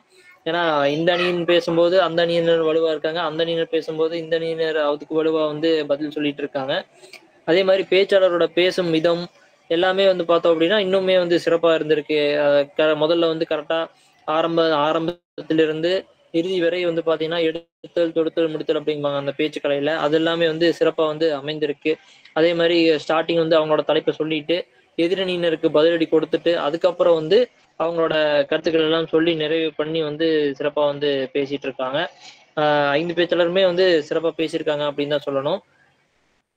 நம்ம கல்வியும் வந்து பார்த்தோன்னா நம்ம தலைப்பும் வந்து அதுக்கு சாதகமா வந்து இருந்திருக்கு. 2 அணியினரும் வலுவா பேசுறதுக்கான கருத்துக்களும் கிடைத்திருக்கு. அதனால வந்து இது வந்து ரொம்ப ஒரு சுவாரஸ்யமா இன்னும் போயிட்டு இருக்கு. இன்னும் இறுதி பேச்சாளர் ஒருத்தவங்க மட்டும்தான் இருக்காங்க. அவங்க வந்து எந்த அளவுக்கு பேசுறாங்க அப்படிங்கிறதெல்லாம் வந்து தீர்ப்பே இருக்கு அப்படின்னு நம்ம சொல்ல முடிகிறது. அந்த அளவுக்கு 2 அணியுமே நல்லா பேசியிருக்காங்கன்னு தான் நம்ம சொல்லணும். நிறைய பேர் அந்த கற்க கசடர அப்படிங்கிற திருக்குறள் தான் வந்து நம்ம முதல்ல இருந்து எடுத்துக்காட்டுகள் சொல்லிட்டு இருந்தோம். திருவள்ளுவர் வந்து இந்த கல்வியோட சிறப்பவே வந்து பார்த்தோம் அப்படின்னா கல்வி எறிதல் அப்படிங்கிற ஒரு அதிகாரமாவே எழுதி 10 திருக்குறள் வந்து படைத்து அற்புதமா அந்த கல்விக்கானதை சொல்லியிருக்காங்க. ஆனா இந்த காலகட்டத்துல இணையவழி கல்வி ஆகட்டும் நேரடி கல்வி ஆகட்டும் இரண்டுமே இந்த அதை வந்து கல்வியின் குறைபாடா இல்ல இந்த வளர்ச்சி இணைய வளர்ச்சியின் விபத்தா இல்ல இப்ப இருக்கிற குழந்தைகளின் இல்ல இளைஞர்களின் தவறா அப்படின்னு சொல்ல முடியாது. ஏன்னா அந்த அளவுக்கு கல்வியின் தரம் வந்து குறைந்த மாதிரி தான் நம்ம இருக்கு அப்படின்னு சொல்லணும். இறுதி பேச்சாளர் லோகநாயகி அவர்கள் பேச அன்போடு அழைக்கிறோம். தாமதத்திற்கு மன்னிக்கவும். ஒற்றை தமிழ் மகன் உள்ளவரை அற்றை தமிழ்தாய் இங்காட்சி புரியும் வரை மற்ற இனத்தாருக்கு மண்டியிடான் மாத்தமிழன். மண்டியிட்டால் பிறப்பு மேல் ஐயம் பெற்றோர் மேல் ஐயம் என்று சற்றும் தயக்கமின்றி சாற்று என்ற தமிழ்தாயின் பொன்னடி தொட்டு என்னிடம் துவங்குகிறேன். இந்த பட்டிமன்றத்தை மிகச் சிறப்பான முறையிலே தொகுத்து வழங்கி கொண்டிருக்கக்கூடிய பவித்ரா அவர்களுக்கும், மிகவும் அருமையாக பல்வேறு தொலைநோக்கு சிந்தனையுடன் கருத்துக்களை கூறி அருமையாக நிலவுபர் பெற்றிருக்கக்கூடிய அண்ணன் அவர்களுக்கும், எண்ணணியிலும் எதிரணியிலும் வலுவான கருத்துக்களை அறிவார்ந்த விஷயங்களை சொல்லியிருக்கக்கூடிய சகோதர சகோதரிகளுக்கும் என்னுடைய முதற்கண் காலை வணக்கத்தை தெரிவித்துக் கொள்கிறேன். தொலைபேசியின் மூலம் இந்த கல்வி வளர்கிறதா வீழ்கிறதான்னு சொல்லிட்டு தலைப்புல 2 பக்கம் பேசியிருந்தாங்க. நான் வீழ்கிறது அப்படின்னு சொல்லி தலைப்புல உங்கள்ட்ட ஒரு சில கருத்துக்களை பகிர்ந்து கொள்ள வந்திருக்கிறேன். நடுவர் அவர்களே, உங்க எல்லாருக்குமே தெரியும், இந்த காலகட்டத்திலே இந்த கால சூழலிலே இந்த மாணவ சமுதாயம் செல்லக்கூடிய பாதை பல்வேறு தவறான வழிகளுக்கு போறதுக்கான காரணம் இந்த கைபேசியோட உபயோகம் அப்படிங்கிறது நம்ம எல்லாருக்குமே தெரியுது, யாராலையும் மறுக்க முடியாது. ஆகச்சிறந்த விஷயங்கள் இதிலே எண்ணற்றவை இருந்தாலும் கூட நாம் பார்க்கும் விதத்தில் தான் இருக்கு, நம்ம பயன்படுத்துற விதத்துலதான் இருக்குன்னு நம்ம சொன்னாலும் கூட இன்னைக்கு அதிகபட்சமாக எப்பவுமே நம்ம ஒரு விஷயத்தை எடுத்து பேசணும்னா அதுல மெஜாரிட்டி என்னவோ அதான் நடுவர்கள் நம்ம பேசுவோம். உங்களுக்கே தெரியும், நான் உங்களிடமே கேட்கிறேன், மெஜாரிட்டியா என்ன நடக்குதோ அதை வச்சுதான் நம்ம எதுக்குமே ஒரு முடிவு சொல்லுவோம். அதாவது நீங்க எப்படி யோசிச்சு பார்த்தாலும்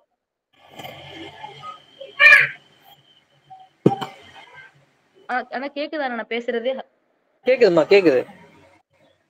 எப்படி எந்த வகையிலே நம்ம சிந்திச்சு பார்த்தாலும் இன்றைய சமுதாயத்தை முடிந்த அளவிற்கு ஒரு தவறான பாதையிலே நேரத்தை வீணாக்கும் வகையிலே தவறான தேடல்களை கொண்டு போய் விடுறது இந்த கைபேசி தான். இன்னைக்கு மார்க் பத்தி எல்லாம் மதிப்பெண்ணை பத்தி எல்லாம் பேசுனாங்க. இன்னைக்கு எவ்வளவோ இலகுவாக இந்த கல்வி முறையானது மாறி இருக்கு, உங்களுக்கு தெரியும். இப்போ 400 மதிப்பெண் 450 மதிப்பெண்லாம் மிகவும் நம்ம சுலபமாக நம்ம போட்டு ரிசல்ட் வரப்ப நம்ம பாக்குறோம். ஆனா நீங்க சிந்திச்சு பாருங்க, நம்ம படிச்ச காலகட்டத்துல நீங்கெல்லாம் நடுவர் அண்ணவர்கள்லாம் படித்த காலத்துல நீங்க சிந்திச்சீங்கன்னா தெரியும், 350 320 எடுப்பதற்கே நல்ல ஒரு ரொம்ப ஒரு கடினமான சிச்சுவேஷன். உங்களுக்கு எல்லாம் தெரியும், நம்ம எல்லாம் ரொம்ப ரொம்ப பழசாலாம் படிக்கல. நான் இப்ப 2018 தான் 12th முடிச்சேன். நடுவர்களே 6 வருஷத்துக்கு அப்படியே ஆதி காலத்துக்குலாம் போயிடாதீங்க. 6 வருஷத்துக்கு முன்னாடியே ரொம்ப ஒரு கடினமா இருந்த மாதிரி இருந்துச்சு. இப்ப எல்லாருமே கேட்டா 400க்கு மேல மதிப்பெண் சொல்றாங்க. அது ஒரு பக்கம் உண்மையா ரொம்ப சந்தோஷம் கொடுக்குது, நான் இல்லைன்னு சொல்லல. ஒரு கடினமாக இருந்த போதும் கூட இந்த கைபேசியோட எந்த அவ்வளவுக்கு அதிகமாக கைபேசியை பயன்படுத்தாம அதுல எதுவும் பெரிய தேடல்கள்லாம் இல்லாமையே இங்க இருக்கக்கூடிய மாணவர்கள் நல்ல முறையிலே படித்து அதுல மட்டுமே கவனம் செலுத்தி நல்ல மதிப்பெண் வாங்கினாங்க, நல்ல நிலைமைக்கு போனாங்க. குடும்ப சூழலை புரிந்து கொள்ளக்கூடிய குழந்தைகளாக இந்த கைபேசி உபயோகம் இல்லாத 2K கிட்ஸா இல்லாதவங்க சொல்றேன், குடும்பத்துடைய சூழ்நிலையை புரிந்து படிக்கக்கூடியவர்களா இருக்காங்க. இன்னைக்கு இவ்வளவு தூரம் பேசினாங்கல்ல எல்லாருமே, நான் அந்த கைபேசி போன் வேணும்னு சொல்லிட்டு பசங்க இப்ப 10th அதிகமா மார்க் வாங்கினா எனக்கு நீ போன் வாங்கி தெரியான்னு கேக்குறாங்க. நான் போன் வாங்கணுங்கிறதுக்காக அதிகமா படிச்சு நீங்க 450 வாங்கிட்டு நீங்க 12ஆம் வகுப்புல பாத்தீங்கன்னா மதிப்பெண் ரொம்ப குறைஞ்சு போயிடுது. நிறைய பேர் நான் அந்த மாதிரி பார்த்தேன். ஏன்னா அவங்க 10th நிறைய மார்க் எடுத்தா போன் வாங்கி தரேன்னு அப்பா சொல்லிடுறாங்க, அம்மா சொல்லிடுறாங்க. அந்த போனை வாங்கிக்கிட்டு அதுல முழு நேரத்தையுமே அதுல செலவிட்டு நல்ல முறையில செலவிடுறாங்கலாம் கிடையாது. இன்னைக்கு ஃப்ரீ ஃபயர்னு ஒரு கேம் நடுவர் அவர்களே, நீங்க பார்த்திருப்பீங்க. கோவில் திருவிழால கூட இந்த பசங்க ஒரு குரூப்பா உட்காந்து அங்க ஒரு நிகழ்ச்சி நடக்குது, இவங்க ஃபுல்லா ஃப்ரீ ஃபயர் விளையாடுறாங்க. இந்த கேமால எவ்வளவு மோசமா அவங்க தனியாவே பேசிக்கிட்டு தனியாவே சொல்லிக்கிட்டே பார்த்தா கால்ல யாரோ இருக்காங்கன்றாங்க. அந்த மாதிரி ஃப்ரீ ஃபயர் விளையாடுறதால நிறைய பேரை பாக்குற கொஞ்சம் கூட கவனமே இல்லாம அந்த பசங்க ஃப்ரீ ஃபயர் விளையாண்டு அவங்களோட நேரத்தை அவ்வளவு வீணடிக்கிறது மட்டுமல்லாம ஒரு வன்மம், ஒரு சண்டை போற ஒரு உணர்வு, இந்த மனசுல ஒரு அமைதியான நிலைப்பாடே இந்த ஃப்ரீ ஃபயர் கேம் குலைக்குது. நான் தவிர எதையும் சொல்லுங்கிறதுக்காக சொல்ல, உங்களுக்கு தெரிஞ்சிருக்கும். நீங்க இந்த ஃப்ரீ ஃபயர் விளையாடுற பசங்களை பாத்தீங்கன்னா அவங்க ஒரு மாதிரியான ஒரு நிலைமையில விளையாண்டுட்டு இருப்பான். பாத்தீங்கன்னா கோவமா அவனை போடு, இந்த துப்பாக்கி ஏடு, அந்த பக்கம் போறான் அவனை கொல்லு, அதை பேசுற வார்த்தை பயமா இருக்கும். உங்களுக்கு ஏதோ ஒரு போர் நடக்கிற மாதிரி ஒரு ஃபீல்ல விளையாண்டுட்டு இருப்பான். நீங்க பாத்துருப்பீங்க. நான் சொல்ல பாத்தீங்க அப்படின்னா அவங்க விளையாடுற கேமை பொறுத்து அவங்களோட கேரக்டர் பில்ட் ஆகும் அப்படின்னு சொல்றாங்க. ஆக்சுவலி நான் சைக்காலஜி படிச்சிருக்கேன். பட் இதுல என்ன சொல்றாங்க அப்படின்னா அவங்க ஒரு சின்ன வயசுல எந்த மாதிரி கேம்ஸ் விளையாடுறாங்களோ அது மாதிரியான டெவலப்மெண்ட் அந்த சைல்டுக்கு இருக்கும் அப்படிங்கிறாங்க. உதாரணத்துக்கு இந்த மாதிரி பப்ஜி ஆகட்டும், ஃப்ரீ ஃபயர் ஆகட்டும், இந்த மாதிரியான வல்காரிட்டியான கேம்ஸ், அடுத்தவங்க கொல்றது, அடுத்தவங்க வெட்டுறது, இந்த மாதிரியான கேம்ஸ் விளையாடும் போது அதோட நேச்சர் கேரக்டர்லயும் பில்ட் ஆகிறதுக்கான சான்சஸ் அதிகமா இருக்கான். அதே மாதிரி நல்ல விளையாட்டுகள், இது தமிழர் பண்பாடை நம்ம இதுல மிகப்பெரிய எடுத்துக்காட்டா சொல்லலாம். குழந்தை பிறந்ததுக்கு அதுக்கு முன்னாடி இருந்தே, குழந்தை கருவில் இருக்கும் போதிருந்தே பார்த்தோம் அப்படின்னா பல்லாங்குழி ஆடுவாங்க பெண்கள். கர்ப்பமா இருக்கிற பெண்கள் பாத்தீங்கன்னா அந்த பல்லாங்குழி வந்து விளையாடுவாங்க. அதுல இருந்து அறிவியல் இருக்கு. அது அப்படி விளையாடும் போது குழந்தைகளோட அறிவு வளர்ச்சி இருக்கும். எண்கள் அது வந்து எண்கள் சார்ந்ததா தான் இருக்கும். அந்த மேத்தமெட்டிக்கலா இருக்கும் போது அறிவு வளர்ச்சி நல்லா இருக்கும் அப்படிம்பாங்க. அதே மாதிரி சின்ன வயசுல இருந்து இந்த செஸ் விளையாடும் போது கணக்கு வந்து நம்ம நல்லா போடலாம். செஸ்ஸுக்கும் மேக்ஸுக்கும் ஒரு இன்டர்லிங்க் இருக்கு. செஸ் நல்லா விளையாடுறவங்க கணக்கு நல்லா போடுவாங்க, கணக்கு நல்லா போடுறவங்க செஸ் நல்லா விளையாடுவாங்க. அந்த மாதிரி ஒரு லிங்க் இருக்கு. அந்த மாதிரி கேம்ஸும் வந்து பாத்தீங்கன்னா இப்ப செஸ் விளையாடுறாங்க, இல்ல தமிழர் பாரம்பரிய விளையாட்டு நொண்டி இந்த மாதிரி விளையாடும் போது பிசிக்கலாவும் ஆக்டிவா இருப்பாங்க, மென்டலும் வந்து ரிலேஷன் வந்து நல்லா இருக்கு அப்படின்னு இருக்காங்க. இந்த மாதிரி காலகட்டத்தில் இருக்கிற தொலைபேசியில விளையாடுற விளையாட்டெல்லாம் கண்டிப்பா பேச்சாளர் சொன்ன மாதிரிதான்.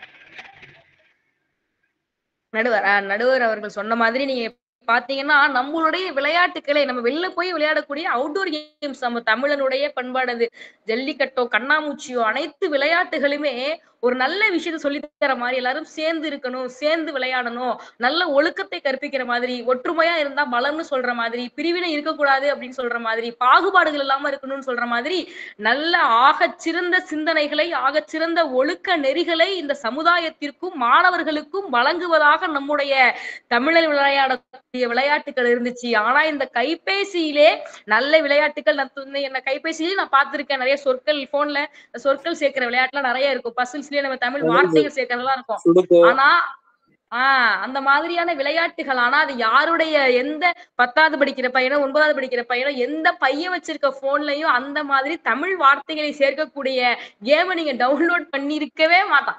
ஃப்ரீ ஃபயர் தான் பண்ணி டவுன்லோட் விளையாடுவான். 2018, 19, 20 அந்த காலகட்டத்துல ஹிந்து பேப்பர்ல மிகவும் பிரபலம். சுடுகோ ஹிந்து பேப்பர் வாங்குறதே பார்த்தோம்னா ஐ திங்க் திங்கக்கிழமை நினைக்கிறேன். ஏதோ ஒரு டேல வந்து பாத்தீங்கன்னா அந்த சுடுகோ பசுலே வந்து ரெகுலரா போடுவான். அடுத்த நாள் வந்து போடுவான். என்னமா வார்த்தை திங்கட்கிழமை வெள்ளிக்கிழமையோ ஒரு அந்த வார்த்தை விளையாட்டு போட்டிருப்பாங்கல்ல கட்டத்துல நடுவர் சொல்ற மாதிரி, அந்த மாதிரி எல்லாம் அதெல்லாம் அதுக்காக வெயிட் பண்ணி அந்த பேப்பர் எப்போ வரும்னு பெண்கள் வீட்டுல பசங்க வெயிட் பண்ணுவாங்க. அதை வாங்கிட்டு வர சொல்லி அதை வந்து சரி பண்ணி கரெக்டா அதை படிச்சு கீழிருந்து மேல், மேலிருந்து கீழ், வளம் இருந்து இடம்னு சொல்லி குறிச்சு அதுல இருக்கிற மகிழ்ச்சி வந்து இன்னைக்கு ஒருத்தனை கொன்னு துப்பாக்கி எடுத்து ஒருத்தரை சுட்டு அது என்னென்னமோ 47ங்கிறாங்க, ஏதோ துப்பாக்கி பேர் சொல்றாங்க. அந்த மாதிரியான மனநிலை தான் வாழ்க்கையில நடுவர் சொன்ன மாதிரி வாரமலர்ல தொடர்ந்து வந்துட்டு தான் இருக்கு. வாரமலர்ல இன்னும் வாரமலர்ல ஞாயிற்றுக்கிழமை வரதுல தொடர்ந்து வந்து இந்த விளையாட்டு வந்துட்டு இருக்கு. அதுக்கான பரிசு தொகையும் கொடுத்துட்டு தான் இருக்காங்க. அந்த ஆனா அது அதற்கான ஒரு ஆர்வம் வந்து குறைஞ்சு போயிட்டு நடுவர்களே. அந்த வருத்தத்தை தான் நான் அந்த இடத்துல வெளிப்படுத்தினேன். அதற்கான ஆர்வம் குறைஞ்சு போனது கூட நான் தவறா சொல்லல. இது மேல இருக்கிற ஆர்வம் கூடி போய் அந்த இளம் வயதுல இருந்தே அந்த விளையாண்டு அந்த மென்டாலிட்டியை யாரையாச்சும் பார்த்தா சின்னதா சண்டை வந்தா கூட அமைதியா போவோம், பொறுமையா பேசுவோன்ற எண்ணமே இல்லாம போய் அடிக்கணும். ஸ்கூல்லயே அடிதடி ரகல, வாத்தியார வந்து வெளில வச்சு கேம்பஸ்க்கு வெளிலவா உன்னைய பாத்துக்கிறேன்னு சொல்ற அளவுக்கு ஒரு மோசமான மனநிலையை இன்றைய தலைமுறையினர்கிட்ட, இன்றைய சமுதாயத்தினர்கிட்ட, அந்த மாணவ செல்வங்கள்ட்ட உருவாக்கி இருக்குன்னு சொன்னா இந்த கைபேசியை பார்க்கக்கூடிய விளையாடக்கூடிய கேம் மட்டும் இல்லாம உங்க யூடியூப்ல பார்க்கக்கூடிய வீடியோ, இந்த கேமை விளையாண்டு அதை ஒரு வீடியோ போட்டு அந்த சேனல்ல இந்த பக்கம் போனா இந்த துப்பாக்கி எடுக்கலாம், இந்த பாஸ்வேர்டு போட்டீங்கன்னா இது வரும்னு சொல்லி அதுக்கு ஒரு சேனல் வச்சு அந்த சேனல ஒரு 1 லட்சம் பேர் ஃபாலோ பண்றாங்க. நல்ல திருக்குறள் இவர் ஐயா பேசி திருக்குறள் 2 போடுவாரு, அதெல்லாம் ஃபாலோ பண்றதுக்கோ அந்த சேனலை சப்ஸ்கிரைப் பண்றதுக்கோ இங்க ஆட்களே கிடையாது. டெய்லி ஒரு திருக்குறளையும் அதற்கான பொருளையும் அதை வாழ்க்கையோட சம்பந்தப்படுத்தி ஒரு ஐயா வீடியோ போடுவாங்க. அந்த அவரோட சப்ஸ்கிரைபர் பாத்தீங்கன்னா ரொம்ப கம்மி, சொற்பமானவர்கள் தான். ஆனா ஒரு பையன் ஒரு சேனல் வச்சிருக்கான், அந்த பையன் படிக்கிறதே 9வது தான். ஃப்ரீ ஃபயர்ல என்னென்ன ட்ரிக்ஸ் இருக்கு, ட்ரிக்ஸ் ஹேக்ஸ் அதெல்லாம் போறதுக்கு ஒரு சேனல் வச்சிருக்கான். இந்த பக்கம் போனா துப்பாக்கி எடுக்கிறதுக்கு என்ன போட்டா கிடைக்கும்னு அந்த சேனல்ல பாத்தீங்கன்னா ஒரு 22,000 பேர் சப்ஸ்கிரைப் பண்ணிருக்காங்க. அப்ப நீங்க பாத்துக்கங்க இந்த இளைய தலைமுறை கைபேசியால எந்த இடத்துக்கு போய் நிக்குதுன்னு பாருங்க. யூடியூப்ல படிச்சு எத்தனையோ பேர் டிஎன்பிஎஸ்சி பாஸ் பண்றாங்க. எத்தனையோ பேர் வந்து போய் பணம் கட்டி படிக்க வழி இல்லாத மாணவர்கள் பாத்தீங்கன்னா யூடியூப்ல பார்த்து டிஎன்பிஎஸ்சி குரூப் 4க்கு வர டெஸ்ட் அட்டன் பண்ணி பாஸ் பண்றாங்க. ஆனால் அவங்க வந்து ரொம்ப சொற்பமானவர்கள், அவங்க மைனாரிட்டி, மெஜாரிட்டி கிடையாது. தப்பான வழியிலே பயன்படுத்துறவங்க, அதுவும் ரொம்ப சின்ன பசங்க, இந்த பிலோ 18க்குள்ள இருக்கிற பசங்க தவறான வகையில இந்த கைபேசியை பயன்படுத்துறாங்க. அதை விட மோசமா குழந்தைகள் சாப்பாடை வாங்கிக்கணும்னா கூட அந்த குழந்தை வந்துட்டு கையில போனை கொடுத்தா சாப்பாடுதான், போனை கொடுத்தாதான் அதை ஆக்காட்டும் அப்படின்னா யோசிச்சு பாருங்க. நம்ம எப்படிப்பட்ட மோசமான காலகட்டத்துக்கு இந்த கைபேசியால நம்ம வந்து நிக்கிறோம்னு சொல்லி யோசிச்சு பார்க்கணும். நீங்க 1000 கருத்துக்கள் சொன்னாலும் கைபேசி இன்றைய மனிதனை, இன்றைய மாணவ தலைமுறையை, இளைஞர்களை வந்து மோசமான மனநிலைக்கும் தவறான பாதைக்கும் அதிகமானவர்களை அழைத்து செல்லுது. அதுல எந்த விதமான தப்புமே கிடையாது.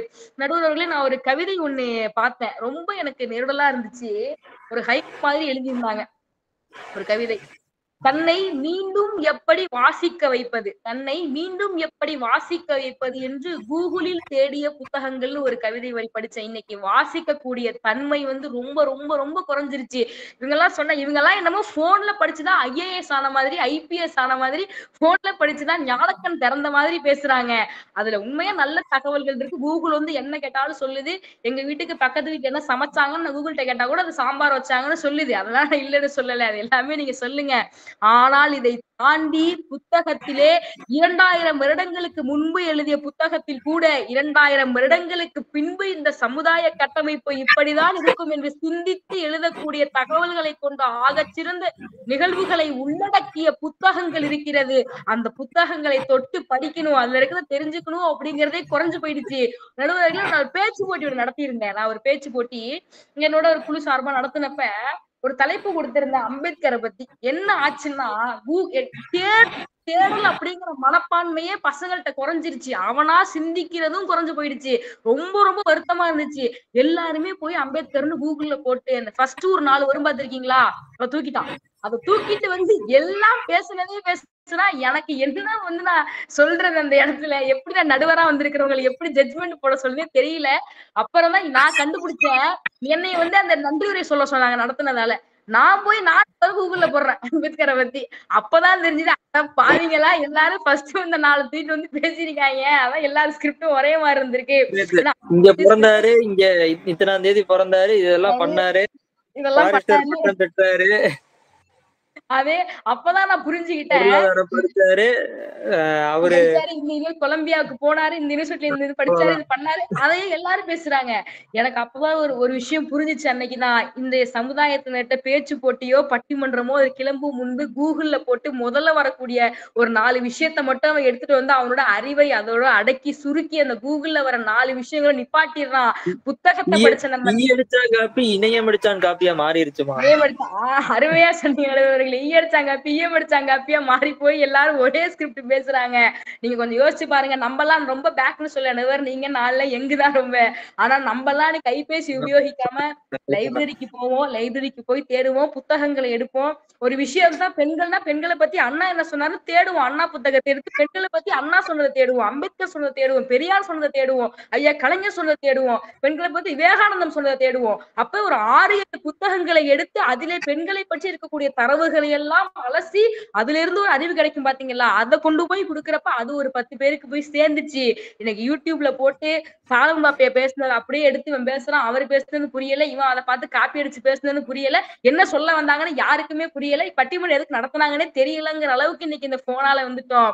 இறுதியாக எனக்கு நேரம் சொல்றீங்களா?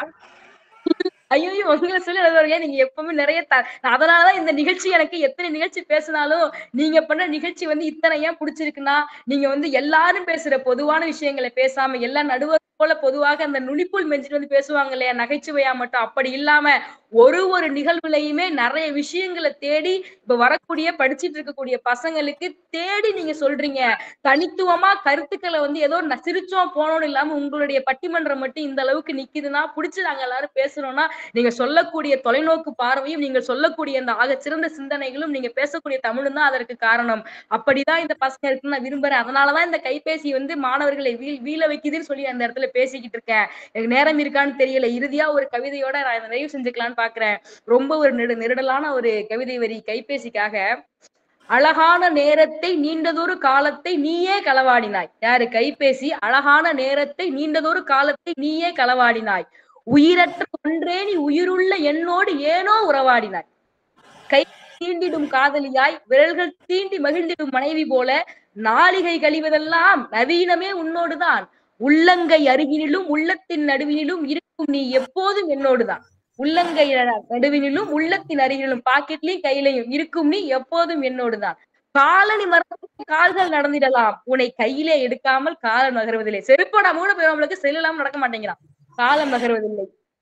விடை தெரியா கேள்விக்கும் விடை தரும் மென்பொருளை உனக்குள் அடக்கிட்டாய். எப்படி? விடை தெரியா கேள்விக்கும் விடை தரும் மென்பொருளை உனக்குள் அடக்கிட்டாய். விடை தேடும் வேலையினை சிந்திக்கும் மூளையினை ஏனோ முடக்கிட்டாய். வரிகளின் வலிமையையும் இதழ்களின் இனிமையையும் முன்னால் இழந்தேனோ, காகித கோப்புகளையும் கவிஞரின் வார்ப்புகளையும் படித்திட மறந்தேனோ அப்படின்னு சொல்லி ஒரு கவிதை வரி. 1000 பேர் 1000 சொன்னாலும் நல்ல தகவல்கள் இருந்தாலும் கூட ஒழுக்கமா தொலைபேசிக்கு எழுதுவான் போல. அதான் காதலிக்கு எழுதுறதை விட இவ்வளவு உருகி எழுதியிருக்காங்கன்னா எந்த அளவுக்கு தாக்கி இருக்கு பாருங்க நடுவர் அவர்களே இந்த கைபேசி அவங்களை. அதனாலதான் நாங்க சொல்றோம். அது மட்டும் அல்லாமல் எத்தனைதான் நீ பேசினாலும் எவ்வளவு சொன்னாலும் டெக்னாலஜி பையன் புடிச்சான். டெக்னாலஜி நீங்க பாட்டு கூட நீங்க பாத்திருப்பீங்க. அந்த பாட்டு விஜய் பாட்டு படத்துல வரும்ல, இன்ஸ்டாகிராமத்துல வாடி வாழலாம் நம்ம வாழலாம்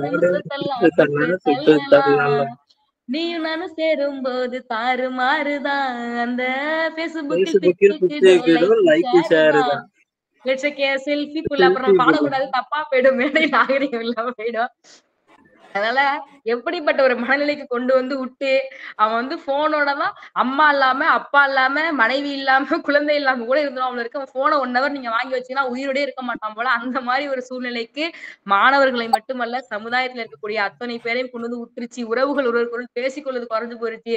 சித்தப்பா பெரியப்பா மாமான்ற உறவு முறையே தெரியல. மாமாவை போய் சித்தப்பாங்கன்னா உறவு முறையே மாறி போயிருது. ஏன்னா அவன் போனை பாத்துக்கிட்டு இருப்பான். அம்மா சொல்லுவாங்க, எப்பா இவன் தம்பிப்பா இவன் கூட பிறந்தது மாமாப்பானா அடுத்த நாள் அவன் பார்த்து நிமிந்தே பாத்துருக்க மாட்டான். அடுத்த நாள் வாங்க தப்பா அப்படின்றான். அது மாதிரி எவ்வளவு ஒரு நான் விளையாட்டுக்கு சொன்னா கூட எத்தனை ஒரு வருத்தமான நிலைமை தள்ளிடுச்சு பாருங்க. ட்ரெயின்ல போனா பக்கத்துல இருக்கிறவங்கள்ட்ட பேசுவோம். இப்ப எல்லாம் பாத்தீங்கன்னா அவன் ஒரு போனை பாக்குறான். நல்ல வேலை பிஸ்கெட் எவனும் கொடுத்து யாரையும் முக்கியமா ஹெட்போனை போட்டுக்கிட்டு ட்ரெயின் கவுந்து உளுந்தா கூட தெரியாத இருக்கு. ட்ரெயின் நிக்குது விபத்தாயிட்டு கூட தெரியாம உட்கார்ந்து இருப்பான். ஒரு நாள் ஃபுல்லா உட்கார்ந்து இருப்பான். பரவாயில்லமா எந்த ட்ரெயின்ல ஏறோம் எந்த பஸ்ல ஏறோம் தெரியாம மாறி எல்லாம் போயிடுறாங்க. அது இந்த ப்ளூடூத் ஹெட்போனை போட்டுக்கிட்டு நடுவர் அவர்களே காதுக்குள்ள வச்சிருக்காங்க. அது நமக்கு தெரிய மாட்டேங்குது. நான் அன்னைக்கு ஒரு பாப்பா தனியா பேசிட்டு இருக்காங்க. நான் அன்னைக்கு ஒரு பாப்பா என்கிட்ட தான் பேசுறேன் நினைச்சு நான் பேசிக்கிட்டே வரேன் பஸ்ல. நான் முறுக்கு சாப்பிட்டோட குடுக்கறேன் எடுத்துக்க மாட்டேன். திரும்பவே இல்லை என் பக்கம். என்னடா அப்படின்னு பார்த்தா அப்புறம் தான் தெரிஞ்ச புள்ள காதுல வந்து அந்த ப்ளூடூத் ஹெட்போன் போட்டு பேசிட்டு வந்திருக்கு. நகைச்சுவைக்காக சொன்னாலும் கூட உண்மையாவே இந்த ஒரு வருத்தம் அளிக்குது சிந்திச்சு பாக்குறப்ப. 1000 பேர் 1000 சொன்னாலும் கூட இந்த தலைப்பை வந்து நீங்க வச்சு விவாதம் செஞ்சிருக்காங்க. இன்னைக்கு நடுவர் ஐயா நல்ல தீர்ப்பை தான் எப்பவுமே நமக்கு வழங்குவாங்க. அது நல்லா தெரியும். இருந்தாலும் கூட நான் சொல்றேன், இது எத்தனைதான் எப்படிதான் பேசினாலும் கூட மெஜாரிட்டியா மாணவ சமுதாயத்தை, அதுவும் இந்த 18 வயசுக்குள்ள உள்ள பசங்களை ரொம்ப மோசமான நிலைக்கும் கேம் விளையாண்டு ஒரு வன்மமாக சிந்திக்கக்கூடிய நிலைக்கும் ஒரு அமைதியான நிலையே அவங்க மனதையும் குலைக்கிற நிலைக்கும் நம்மளுடைய விளையாட்டுக்களை மறக்கிற நிலைக்கும் உறவுகளை இழக்கிற நிலைக்கும் கொண்டு வந்து இந்த கைபேசி நம்மளை வச்சிருக்கு. அதனால எப்போதுமே இந்த கைபேசி உபயோகம் வந்து இந்த மாணவ சமுதாயத்துக்கு நல்லதல்ல. மாணவ சமுதாயம் மீண்டும் உதித்தலட்டும் விழித்தலட்டும், திரும்பி வந்து புத்தகத்தை நேசிக்கட்டும் வாசிக்கட்டும், அதால் தன்னுடைய அறிவை பெருக்கிக் கொள்ளட்டும், தேடுதலை விரிவுபடுத்தட்டும், தொலைநோக்கு பார்வை உருவாக்கி கொள்ளட்டும் என்று கூறி நல்லதொரு வாய்ப்புக்கு நன்றி கூறி விடைபெறுகிறேன். செத்தாலும் தமிழ் வெடித்து சாக வேண்டும், எந்த சாம்பலிலும் தமிழ் மணந்து வேக வேண்டும். நன்றி, வணக்கம். அருமை அருமை லோகநாயகி. எப்பவும் போல ஒரு சரவெடியா இடையில அணுகுண்டெல்லாம் வெடிச்சு பயங்கரமா வந்து உங்களோட இறுதி பேச்சாளர் வந்து இப்படிதான் பேசணும் அப்படிங்கிற ஒரு எடுத்துக்காட்டா வந்து உங்களோட இறுதி உரை வந்து பேசி முடிச்சிருக்கீங்க. ஆரம்பத்துல இருந்து இறுதி வரை பார்த்தோம் அப்படின்னா அற்புதமா வந்து உங்க அணிக்கு தேவையான கருத்துக்கள், அதுக்கான உதாரணங்கள், நேரடி நிகழ்வுகள், நம்ம இப்ப இருக்கிற காலகட்டத்தில் நடக்கும் நிகழ்வுகள் எல்லாமே உதாரணமா காட்டி வந்து நிறைய இது பண்ணீங்க. அதே மாதிரி என்னதான் வந்து கல்வி வந்து நிறைய வந்து இணையம் தொலைபேசிகள் வந்து கல்விகளுக்கு சொல்லி கொடுத்தாலும் தவறான பாதைகளையும் அழைத்து செல்கிறது. அதே மாதிரி அந்த வாசிப்பு அப்படிங்கிற தன்மை வந்து குறைந்தது அப்படிங்கிறது மிகப்பெரிய உண்மை. நம்ம என்னதான் வந்து செல்போன்ல வந்து கல்வி வளருதுன்னு பேசினாலும் அந்த புத்தகங்கள் ஆகட்டும், அந்த சில கட்டுரைகள் ஆகட்டும், வேற மேகசின்ஸ் படிக்கிறீங்க, இதழ்கள் படிக்கிறீங்க, நியூஸ் பேப்பர்ஸ் படிக்கிறீங்க, எதா இருந்தாலும் அதை வந்து தொட்டு கண்ணில் நேர்ல பார்த்து படிக்கிறதுக்கும் செல்போன்ல வந்து பிடிஎஃபா படிக்கிறதுக்கும் மிகப்பெரிய வித்தியாசம் இருக்கிறது. அது வந்து யாராலுமே மறுக்க முடியாது. அதே மாதிரி அந்த வாசிப்பு பழக்கம் அப்படிங்கிறதும் மிகப்பெரிய குறைஞ்சிருச்சு. அதே மாதிரி கண்டென்ட் தேடுதல் அப்படிங்கிறதும் முதல்ல ஒரு 15 வருஷத்துக்கு முன்னாடி பேச்சு போட்டிகள், கட்டுரை போட்டிகள் அந்த மாதிரி எல்லாம் போறோம் அப்படின்னா நிறைய புத்தகங்களை வந்து தேடுவாங்க, புதுசா படிப்பாங்க. பட் இப்போ வந்து லோகநாயகி அவர்கள் சொன்ன மாதிரி பார்த்தோம் அப்படின்னா இணையத்துல போறாங்க, டக்குன்னு சர்ச் பண்ணிட்டு அதே நம்ம வந்து அதைய பேசிட்டு போற மாதிரியா தான் இருக்கு. சிந்திப்பும் வந்து குறைந்திருக்கு அப்படின்னு தான் நம்ம சொல்லணும். அதே மாதிரி இந்தியா வந்து கவிதை வந்து அற்புதமா வந்து தொலைபேசிக்காக ஒரு கவிதையும் சொன்னாங்க. அதுவும் வந்து பாத்தீங்கன்னா இப்ப இருக்க காலகட்டத்தை பிரதிபலிக்கிற மாதிரி அற்புதமா இருந்தது. இதையெல்லாம் வைத்து 6 பேச்சாளர்கள் வந்து பேசிட்டாங்க. அடுத்தது வந்து நடுவரோட பணி. ஆல்ரெடி நம்ம கிட்டத்தட்ட 1.5 மணி நேரத்தை கடந்துட்டோம். இந்த பட்டிமன்றம் அருமையாவே வந்து 6 பேச்சாளர்களும் பேசி சிறப்பாவே அமைந்தது. இறுதியா வந்து தீர்ப்பு சொல்லும் நேரம். 3 பேர் இந்த பக்கம் 3 பேர் அந்த பக்கம் அவங்களோட கருத்தை எல்லாம் பயங்கரமா சொல்லி நடுவரையும் வந்து பேச வச்சிருக்கீங்க. இப்ப வந்து நம்ம வந்து பொதுவா எடுத்துட்டோம்னா இந்த செல்போன் தொலைபேசி அப்படிங்கிறதோட அதோட வரலாறு வந்து பார்க்கணும். நம்ம வந்து ஒரு விஷயத்தை தெரிஞ்சுக்கணும் அப்படின்னா வரலாறு அப்படிங்கிறது ரொம்ப முக்கியம். அதுவும் தமிழர்களோட வரலாறு தெரிஞ்சுக்கிறது மிக மிக முக்கியம். இப்ப வந்து வரலாறை வந்து நிறைய மறைச்சிட்டு வராங்க, மறந்துட்டு வராங்க. பட் நம்ம எது வந்தாலும் அந்த வரலாறு அப்படிங்கறது வந்து நம்ம தெரிஞ்சு வச்சுக்கணும் அப்படிங்கறது வந்து நான் இங்க பதிவு பண்ணிக்கிறேன். அந்த தொலைபேசி அப்படிங்கறது பார்த்தோம் அப்படின்னா 1994 வந்து அந்த ஸ்மார்ட் போன் அப்படிங்கிறது வந்து வர ஆரம்பிச்சிருச்சு. IBM வந்து 1994 வந்து 92 புரோட்டோடைப் கொண்டு வராங்க. 94 வந்து அந்த ஸ்மார்ட் போன்ஸ் வந்து கொண்டு வரப்படுது. 2001 2G இருந்தது, எல்லாம் 3G மாறுது. 2001 பார்த்தோம் அப்படின்னா 3G வந்து கன்வெர்ட் ஆகுது. அப்பவே வந்து பார்த்தோம்னா இணையம் எல்லாம் வந்து நல்லா கிடைக்கிறது. ஸ்மார்ட் போன் வந்து கொஞ்சம் பிரபலமாக இருக்க வேண்டிய சுச்சுவேஷன். அப்புறம் வந்து 2007 ஒரு திருப்பு முனையா பார்த்தோம் அப்படின்னா ஐபோன் அப்படிங்கிறது வந்து லான்ச் பண்றாங்க. ஐபோன் வந்து ஒரு மிகப்பெரிய மாற்றத்தையே கொண்டு வந்தது அப்படின்னு தான் நம்ம வந்து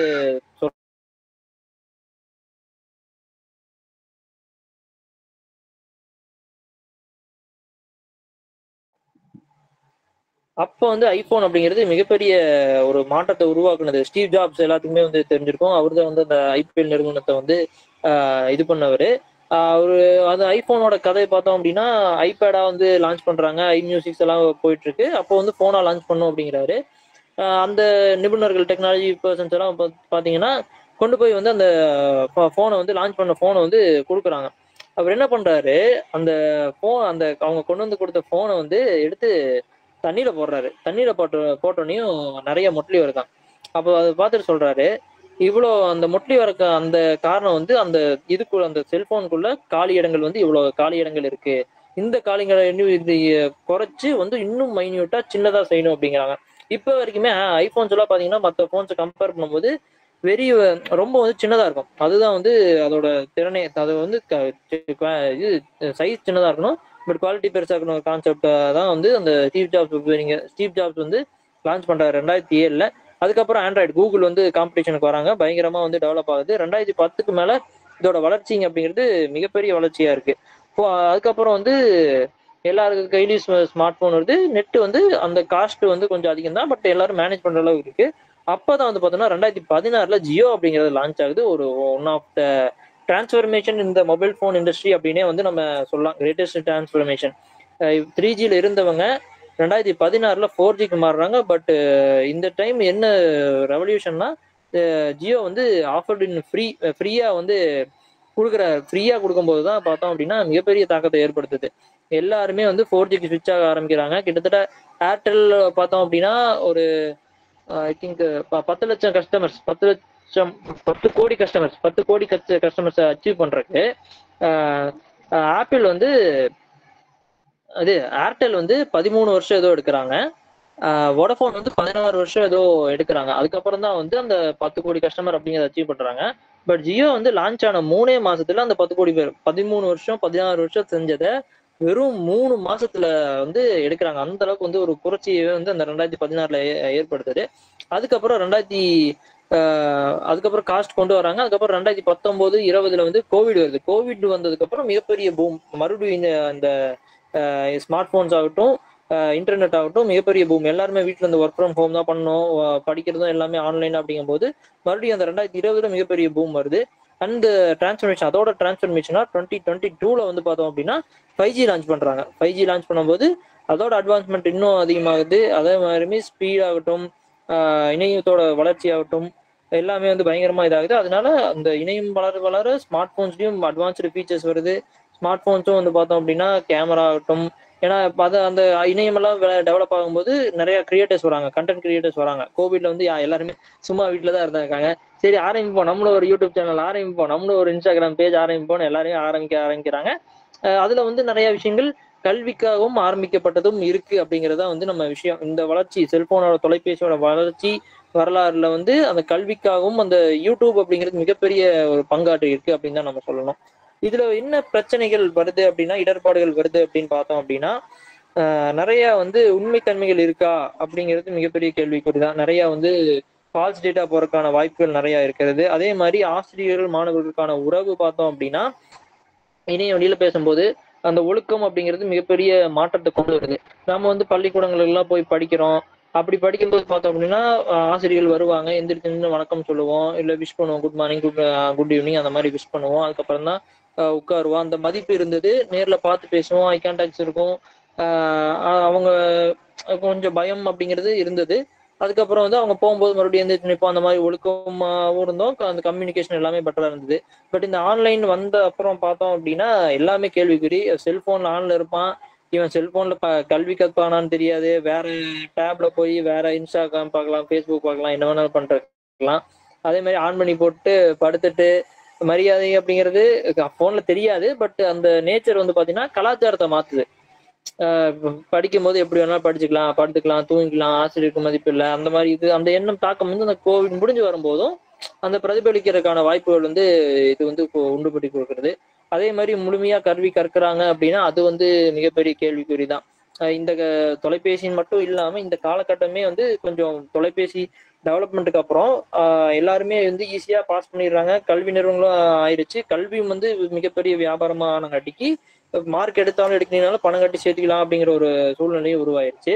அதே மாதிரி கல்வியின் தரமும் பாத்தீங்கன்னா மிகப்பெரிய கேள்விக்குறியா வந்துருச்சு. மாணவர்களோட அந்த கல்வி கத்துக்கணுங்கிற ஆர்வமும் வந்து குறைஞ்சிருச்சு அப்படின்னு தான் சொல்லணும்.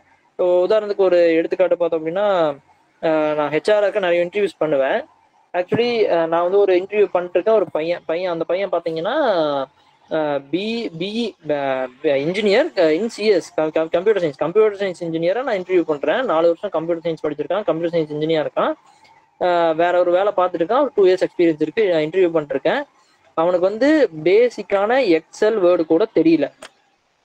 பேசிக்கான எக்ஸலும் வேர்டுங்கிறது கம்ப்யூட்டர்ல பேசிக்ஸ். எந்த நீங்க ஃபீல்டு போனாலும் அதெல்லாம் ஒர்க் பண்ணுவீங்க. என்ன கோடிங் போட்டாலும் வேர்டு என்ன ப்ராஜெக்ட் பண்ணாலும் அதை எக்ஸலும் வேர்டில் தான் நம்ம ஒர்க் பண்ணுவோம். அந்த இது கூட தெரியல. பட் இவன் வந்து 4 வருஷம் பிஇ கம்ப்யூட்டர் சயின்ஸ் படிச்சு பாஸ் ஆயிருக்கான். அப்படிங்கும்போது கல்வித்தரம் வந்து மிகப்பெரிய இதா இருக்கு. அதே மாதிரி கெமிஸ்ட்ரியில பார்த்தோம்னா எம்எஸ்சி கெமிஸ்ட்ரி படிச்ச ஒரு ப்ரொஃபைல் கேண்டிடேட்டு பார்த்தோம் அப்படின்னா பிஹெச் அப்படிங்கிறது ஆக்சுவலி நான் 10th அப்புறம் சயின்ஸ் படிச்சது இல்லை, 10th அப்புறம் ஆர்ட்ஸ் தான். ஸோ 10thலயே வந்து பார்த்தீங்கன்னா பிஹெச் அப்படிங்கிறதெல்லாம் தெரியும். 7 வரைக்கும் ஆசிட் வரும், 7க்கு மேலே பேஸ் வரும்னு நினைக்கிறேன். 7 to 14 தான் இருக்கும். 1 to 14 தான் வந்து அந்த இது இருக்கும், பிஹெச் வேல்யூ இருக்கும். அது கூட எம்எஸ்சி கெமிஸ்ட்ரி படித்த கேண்டிடேட்டுக்கு தெரியல. அந்த அளவுக்கு வந்து நம்ம எஜுகேஷன் சிஸ்டம் வந்து ஒஸ்டாயிட்டு வருது அப்படிங்கிறது நிதர்சனமான உண்மை. இதுக்கு தொலைபேசியிலும் ஒரு வித காரணம் நம்ம சொல்லலாம். அதே மாதிரி நம்ம வந்து கல்வியில் வந்து என்னதான் வந்து நம்ம கத்துக்கிட்டாலும் கத்துக்கிறதுக்கான வலைத்தளங்கள் இருக்கு, வலைவழி பக்கங்கள் இருக்கு அப்படின்னாலும் நம்ம போகும்போது அதோட ஃபீடு பார்த்தோம் அப்படின்னா நம்ம வந்து என்னதான் செட்டிங்ஸ் மாத்தி வச்சோம்னா தான் அந்த அதுக்கு தகுந்த மாதிரி இருக்குமே தவிர பொதுவா போகும்போது நம்ம சஜஷன்ஸ்ல வந்து வேற மாதிரி நம்மளை அட்ராக்ட் பண்ற மாதிரியான சஜஷன் பண்ற வீடியோஸ் வந்து நிறைய வரக்கான வாய்ப்பு இருக்கு. அது மூலமா டைவர்ஷன் அப்படிங்கிறது இந்த தொலைபேசியில கத்துக்கும் போது நிறைய வரும். நம்ம என்னதான் வந்து கிளாஸே அட்டன் பண்றதாலும் டக்குன்னு ஒரு நோட்டிபிகேஷன் இன்ஸ்டாகிராம்ல இருந்தோ ஃபேஸ்புக்ல இருந்தோ இல்லை வாட்ஸ்அப்ல இருந்தோ இது பண்ணும்போது கவனச்சிதறல் வந்து ஏற்படுறதுக்கான வாய்ப்பு இந்த தொலைபேசி கல்வியில் அதிகம் அப்படிங்கிறது தான் நிதர்சனமான உண்மை. அப்படியெல்லாம் பார்த்து நம்ம வந்து இந்த கல்வி வந்து தொலைபேசினால வீழ்ந்துருச்சு அப்படின்னு வந்து நம்ம சொல்லிடவும் முடியாது. ஏன்னா நிறைய வலைவழி பக்கங்கள் வந்து பார்த்தோம் அப்படின்னா இப்போ பிசிக்ஸ் வாலா மாதிரி ஆகட்டும், ட்ராக் வித் ஜாக் ஆகட்டும், இந்த மாதிரி எக்கச்சக்கமான வலைவழிகள் இருக்கு. அது மூலமா வந்து நமக்கு என்ன டவுட், இந்த விஷயத்துல ஒரு டவுட், இந்த சம்ல ஒரு டவுட், இல்லை இந்த தியரியில ஒரு டவுட் அப்படிங்கும் போது அதை வந்து கிளியரா வந்து படங்களோட நம்ம தெளிவா வந்து அதுக்கான விளக்கம் கிடைக்கிறதுக்கான வாய்ப்புகள் இருக்கு. கல்வி மட்டும் இல்லாம பொதுக்கல்வியில வந்து ஒரு மிகப்பெரிய மாற்றத்தை உருவாக்குனது அப்படிங்கிறது இந்த இணையவழி தொலைபேசி வழி கல்விதான். ஏன்னா இப்ப வந்து பினான்சியல் பத்தின புரிதல்கள் நிறைய வந்து இப்போ வந்து சமீபத்துல பயங்கரமா ட்ரெண்ட் ஆயிட்டு இருக்கு. ஏன்னா நிறைய பேர்த்துக்கு அது அந்த பினான்சியல் நாலேஜ் வந்து கம்மியா இருந்தது. என்னதான் படிச்சிருந்தாலும் அந்த பண நிர்வாகவியல் வந்து தெரியாது. பணத்தை வந்து எப்படி இது பண்ணணும், எப்படி செலவு பண்ணணும், எப்படி பாதுகாக்கணும், எப்படி முதலீடு பண்ணணும் அப்படிங்கிறதெல்லாம் தெரியாம இருந்தது. பட் இப்ப ரீசெண்டா பார்த்தோம் அப்படின்னா அது வந்து நிறைய இன்ஃப்ளூயன்சர்ஸ் அப்படிம்பாங்க, ஃபினான்ஷியல் இன்ஃப்ளூயன்சர்ஸ். அவங்களால வந்து பார்த்தோம் அப்படின்னா நிறைய மாற்றம் வருது. இப்ப ஆனந்த் ஸ்ரீனிவாசன் ஐயா அவர்களை வந்து பார்த்தோம் அப்படின்னா நிறைய பேருக்கு தெரிஞ்சிருக்கும். அந்த குண்டா கண்ணாடி போட்டு பேசிட்டு இருப்பாரு. இப்போ எல்லாருமே மீம்ல வேணா கலாய்ச்சிருப்பாங்க. பட் அந்த இன்வெஸ்ட்மெண்ட் ஓரியன்டா பணத்தை வந்து எப்படி நிர்வாகம் பண்ணணும் அப்படிங்கிறதெல்லாம் வந்து பாத்தீங்கன்னா அவேர்னஸ் வந்து இப்ப இந்த தொலைபேசி கல்வி மூலமா தான் இதா இருக்கு. அதே மாதிரி ஃபினான்ஷியல் கல்வி, ஷேர் மார்க்கெட்டை பத்தினதாகட்டும், எப்படி முதலீடு, வேற என்னென்ன முதலீடுகள் இருக்கு அப்படிங்கிறது எல்லாமே வந்து பொதுக்கல்வி. முதலீடுகள் மட்டும் இல்லாம ஆரோக்கியமா இருக்கிறது எப்படி, நம்மளோட ஹேபிட்ஸ் பில்ட் பண்றது எப்படி, பல புத்தகங்களோட ஆடியோ புக்ஸ் கிடைக்கிறது எல்லாமே இந்த தொலைபேசி மூலமா கிடைச்சிட்டு தான் இருக்கு. உதாரணத்துக்கு பார்த்தீங்கன்னா ஆல்மோஸ்ட் எவ்ரிதிங்னு ஒரு சேனல் இருக்கு. அதுல பாத்தீங்கன்னா நிறைய விஷயங்கள் நம்ம எண்ணுவதெல்லாம் உயர்வு அப்படிங்கிற ஒரு சேனல் இருக்கு. அதுலயும் பாத்தீங்கன்னா நிறைய புக்ஸை பத்தின இது போடுவாங்க. அப்புறம் ஆர்ஜி ஆனந்தியோட புக் ஷோ அப்படிங்கிற சேனல்லையும் பார்த்தோம் அப்படின்னா நிறைய புக்ஸை பத்தின ரிவ்யூஸ் இது பண்ணிருக்கலாம். இப்போ வந்து நம்ம நிறைய இன்டர்வியூஸுமே வந்து நமக்கு ஒரு பாடங்கள் கற்றுக் கொடுக்குது அப்படின்னு தான் சொல்லணும். இவரு நம்ம கோபிநாத் வந்து எல்லாத்துக்கும் நீங்க கோபிநாத் அவர்கள் வந்து எல்லாத்துக்கும் தெரிஞ்சிருக்கும். அவர் வந்து கூட ஒரு இன்டர்வியூ பண்ணியிருப்பாரு. ஒரு நியர்லி ஒரு 1.5 மணி நேரம் இன்டர்வியூ. அது ஃபுல்லா பார்த்தீங்கன்னா அதுல அவரோட கேரக்டர் பில்டிங், அவரோட ஃபினான்ஷியல் இது எல்லாமே வந்து நமக்கு தெரிஞ்சிருக்கும் அந்த இன்டர்வியூல. அந்த இன்டர்வியூ அப்புறம் பார்த்தோம் அப்படின்னா அது செம ஹிட் அந்த இன்டர்வியூ. அதுக்கப்புறம் அந்த சைக்காலஜி ஆஃப் மணி அப்படிங்கிற ஒரு புக் வந்து மிகவும் பிரபலமாச்சு. அந்த சைக்காலஜி ஆஃப் மணியில வந்து என்ன சொல்லியிருக்காங்க அதெல்லாமே வந்து ஒரு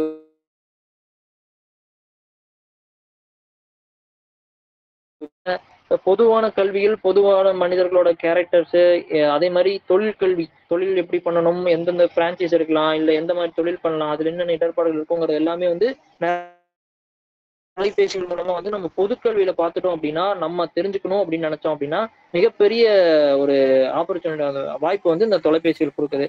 அதே மாதிரி இன்னொன்று வளர்ச்சிக்கு பெற்றோர்கள் மிகப்பெரிய காரணம். குழந்தைகளுக்கு பார்த்தோம் அப்படின்னா பேச்சாளர் கூட ஒரு உதாரணம் சொன்னாங்க, பரதநாட்டியம் வந்து ஆன்லைன்லயே பார்த்து கத்துக்கிட்டாங்க அப்படிங்கிற மாதிரி. அந்த மாதிரி கலைகள் மட்டும் இல்லாம கலைகளை கத்துக்கிறது மட்டும் இல்லாம மற்றவங்களுக்கு கத்துக் கொடுக்கறதுக்கும் வந்து உதவிகரமா இருக்கு. அதே மாதிரி கெட்டதும் இருக்கு நல்லதும் இருக்கு, ரெண்டுலையுமே கெட்டதும் இருக்கு நல்லதும் இருக்கு. நம்ம எதை தேடுறோமோ அதுதான் வந்து நமக்கு கிடைக்கும். நம்ம வந்து பொதுவா வந்து தொலைபேசினால கல்வி வீழ்கிறதுன்னு சொல்ல முடியாது, கல்வி வந்து வளர்கிறதோ அப்படின்னு சொல்ல முடியாது. அது அந்தந்த பெற்றோர்களையும் சார்ந்து இருக்கிறது. அதே மாதிரி அந்த பயன்படுத்துவரோட அந்த குழந்தை இல்ல அந்த இளைஞர் அவங்களோட கையிலயும் இருக்கு. முதியவர்களுமே வந்து இன்னுமே வந்து கத்துக்கொண்டுதான் இருக்கிறாங்க அப்படின்னு தான் நம்ம சொல்லணும். அவங்களுக்கு தேவைப்படுறத கத்துக்கொண்டுதான் இருக்கிறாங்க. நம்ம பேச்சாளர்கள் அனைத்து பேச்சையும் வைத்து பார்க்கலாம். இப்ப நடக்கும் நிகழ்வுகள் எல்லாம் வச்சு பார்க்கும்போது என்னதான் வந்து நிறைய வந்து இடர்பாடுகள், சஜஷன்ஸ் வந்து தப்பா காட்டு ஃபீட்ஸ் இருந்தாலும் பொதுவா வந்து நம்ம கல்வியின் தரம் வந்து குறைந்திருக்கிறது. அதே மாதிரி மதிப்பெண்கள் அப்படிங்கிறது கம்மியா இருக்கே தவிர, ஆனா பொதுவா வந்து குழந்தைகளுக்காகட்டும் இளைஞர்களுக்காகட்டும் அந்த அச்சீவ் பண்ணணும்னு நினைக்கிறவங்க, இளைஞர்கள், பெண்கள் அந்த சமைக்கணும், நிறைய கத்துக்கணும் அப்படிங்கிற இது ஒரு தெரியாத விஷயம் தெரிஞ்சுக்கணும் அப்படிங்கிற போது எல்லாமே கல்வியில் அடங்கும். அப்படி இருக்கும்போது தொலைபேசி மூலம் கல்வி வளர்கிறது என்று கூறி இத்துடன் எனது உரையை முடித்துக் கொள்கிறேன். அனைவருக்கும் 3 எழுத்தில் நன்றி கூறி 5 எழுத்தில் வணக்கம் கூறி 7 எழுத்தில் விடைபெறுகிறேன். நடுவர் ஐயா அவர்களுக்கு மிக்க நன்றி. ஐயா அப்படின்னு இனிமே சொன்னா கொஞ்சம் வந்து தயக்கத்தோட சொல்லணும்னு நினைக்கிறேன். என்றும் இளமை மாறாத நம்மளுடைய இளமையான, என்றும் இளமை மாறாததெல்லாம் கிடையாது, இப்பவுமே இளமையா இருக்கக்கூடிய நம்மளுடைய நடுவர் அண்ணனுக்கு மிக்க நன்றி. ரொம்பவே வந்து சிறப்பான ஒரு தீர்ப்பு வந்து வழங்கியிருக்காங்க. அந்த இன்றைய காலகட்டத்துல எப்படி அதனுடைய போக்கு இருக்குது அப்படின்னு ரொம்பவே வந்து அழகா கூறி அந்த நடுவர் பணியை வந்து ரொம்பவே வந்து சிறப்பா அழகா வந்து இன்னைக்கு எடுத்துட்டு போயிருந்தாங்க. ரொம்ப நன்றி என்ன. அதே போல நம்மளுடைய பேச்சாளர்கள் ஒவ்வொருவருமே வந்து சிறப்பா அவங்களுடைய கருத்தை வந்து தெரியப்படுத்திருந்தாங்க. அனுஷியாக்கா வந்து வழக்கம் போல அந்த ரத்தின சுருக்கமான பேச்சுல வந்து நம்மளை வந்து கவர்ந்திருந்தாங்க. அதே மாதிரி யாழினி அவங்களுமே வந்து ஒரு கண்டிப்பா அவங்களுக்கு அந்த கெரியர் கைடன்ஸ் அந்த மாதிரி அந்த அட்வைசரி அந்த மாதிரி ரிலேட்டடா அவங்களுக்கு எதுவும் ஆர்வம் இருந்தா கூட போகலான்னு நினைக்கிறேன். ரொம்பவே வந்து அழகா அந்த மாதிரியான அந்த தொனியில வந்து அழகா வந்து பேசியிருந்தாங்க. அதே மாதிரி சுசிலா அம்மாவும் வந்து இயல்பான பேச்சு, அவங்களுக்கு வந்து அவங்களுடைய வாழ்க்கையிலும் சரி, அவங்களுடைய சுற்று பகுதியிலும் இருக்கக்கூடிய இயல்பான நடைமுறையில மக்கள் ஏற்றுக்கொள்ளக்கூடிய அந்த கருத்துக்களை வந்து தெரியப்படுத்தியிருந்தாங்க. ரொம்பவே வந்து சிறப்பா இருந்தது.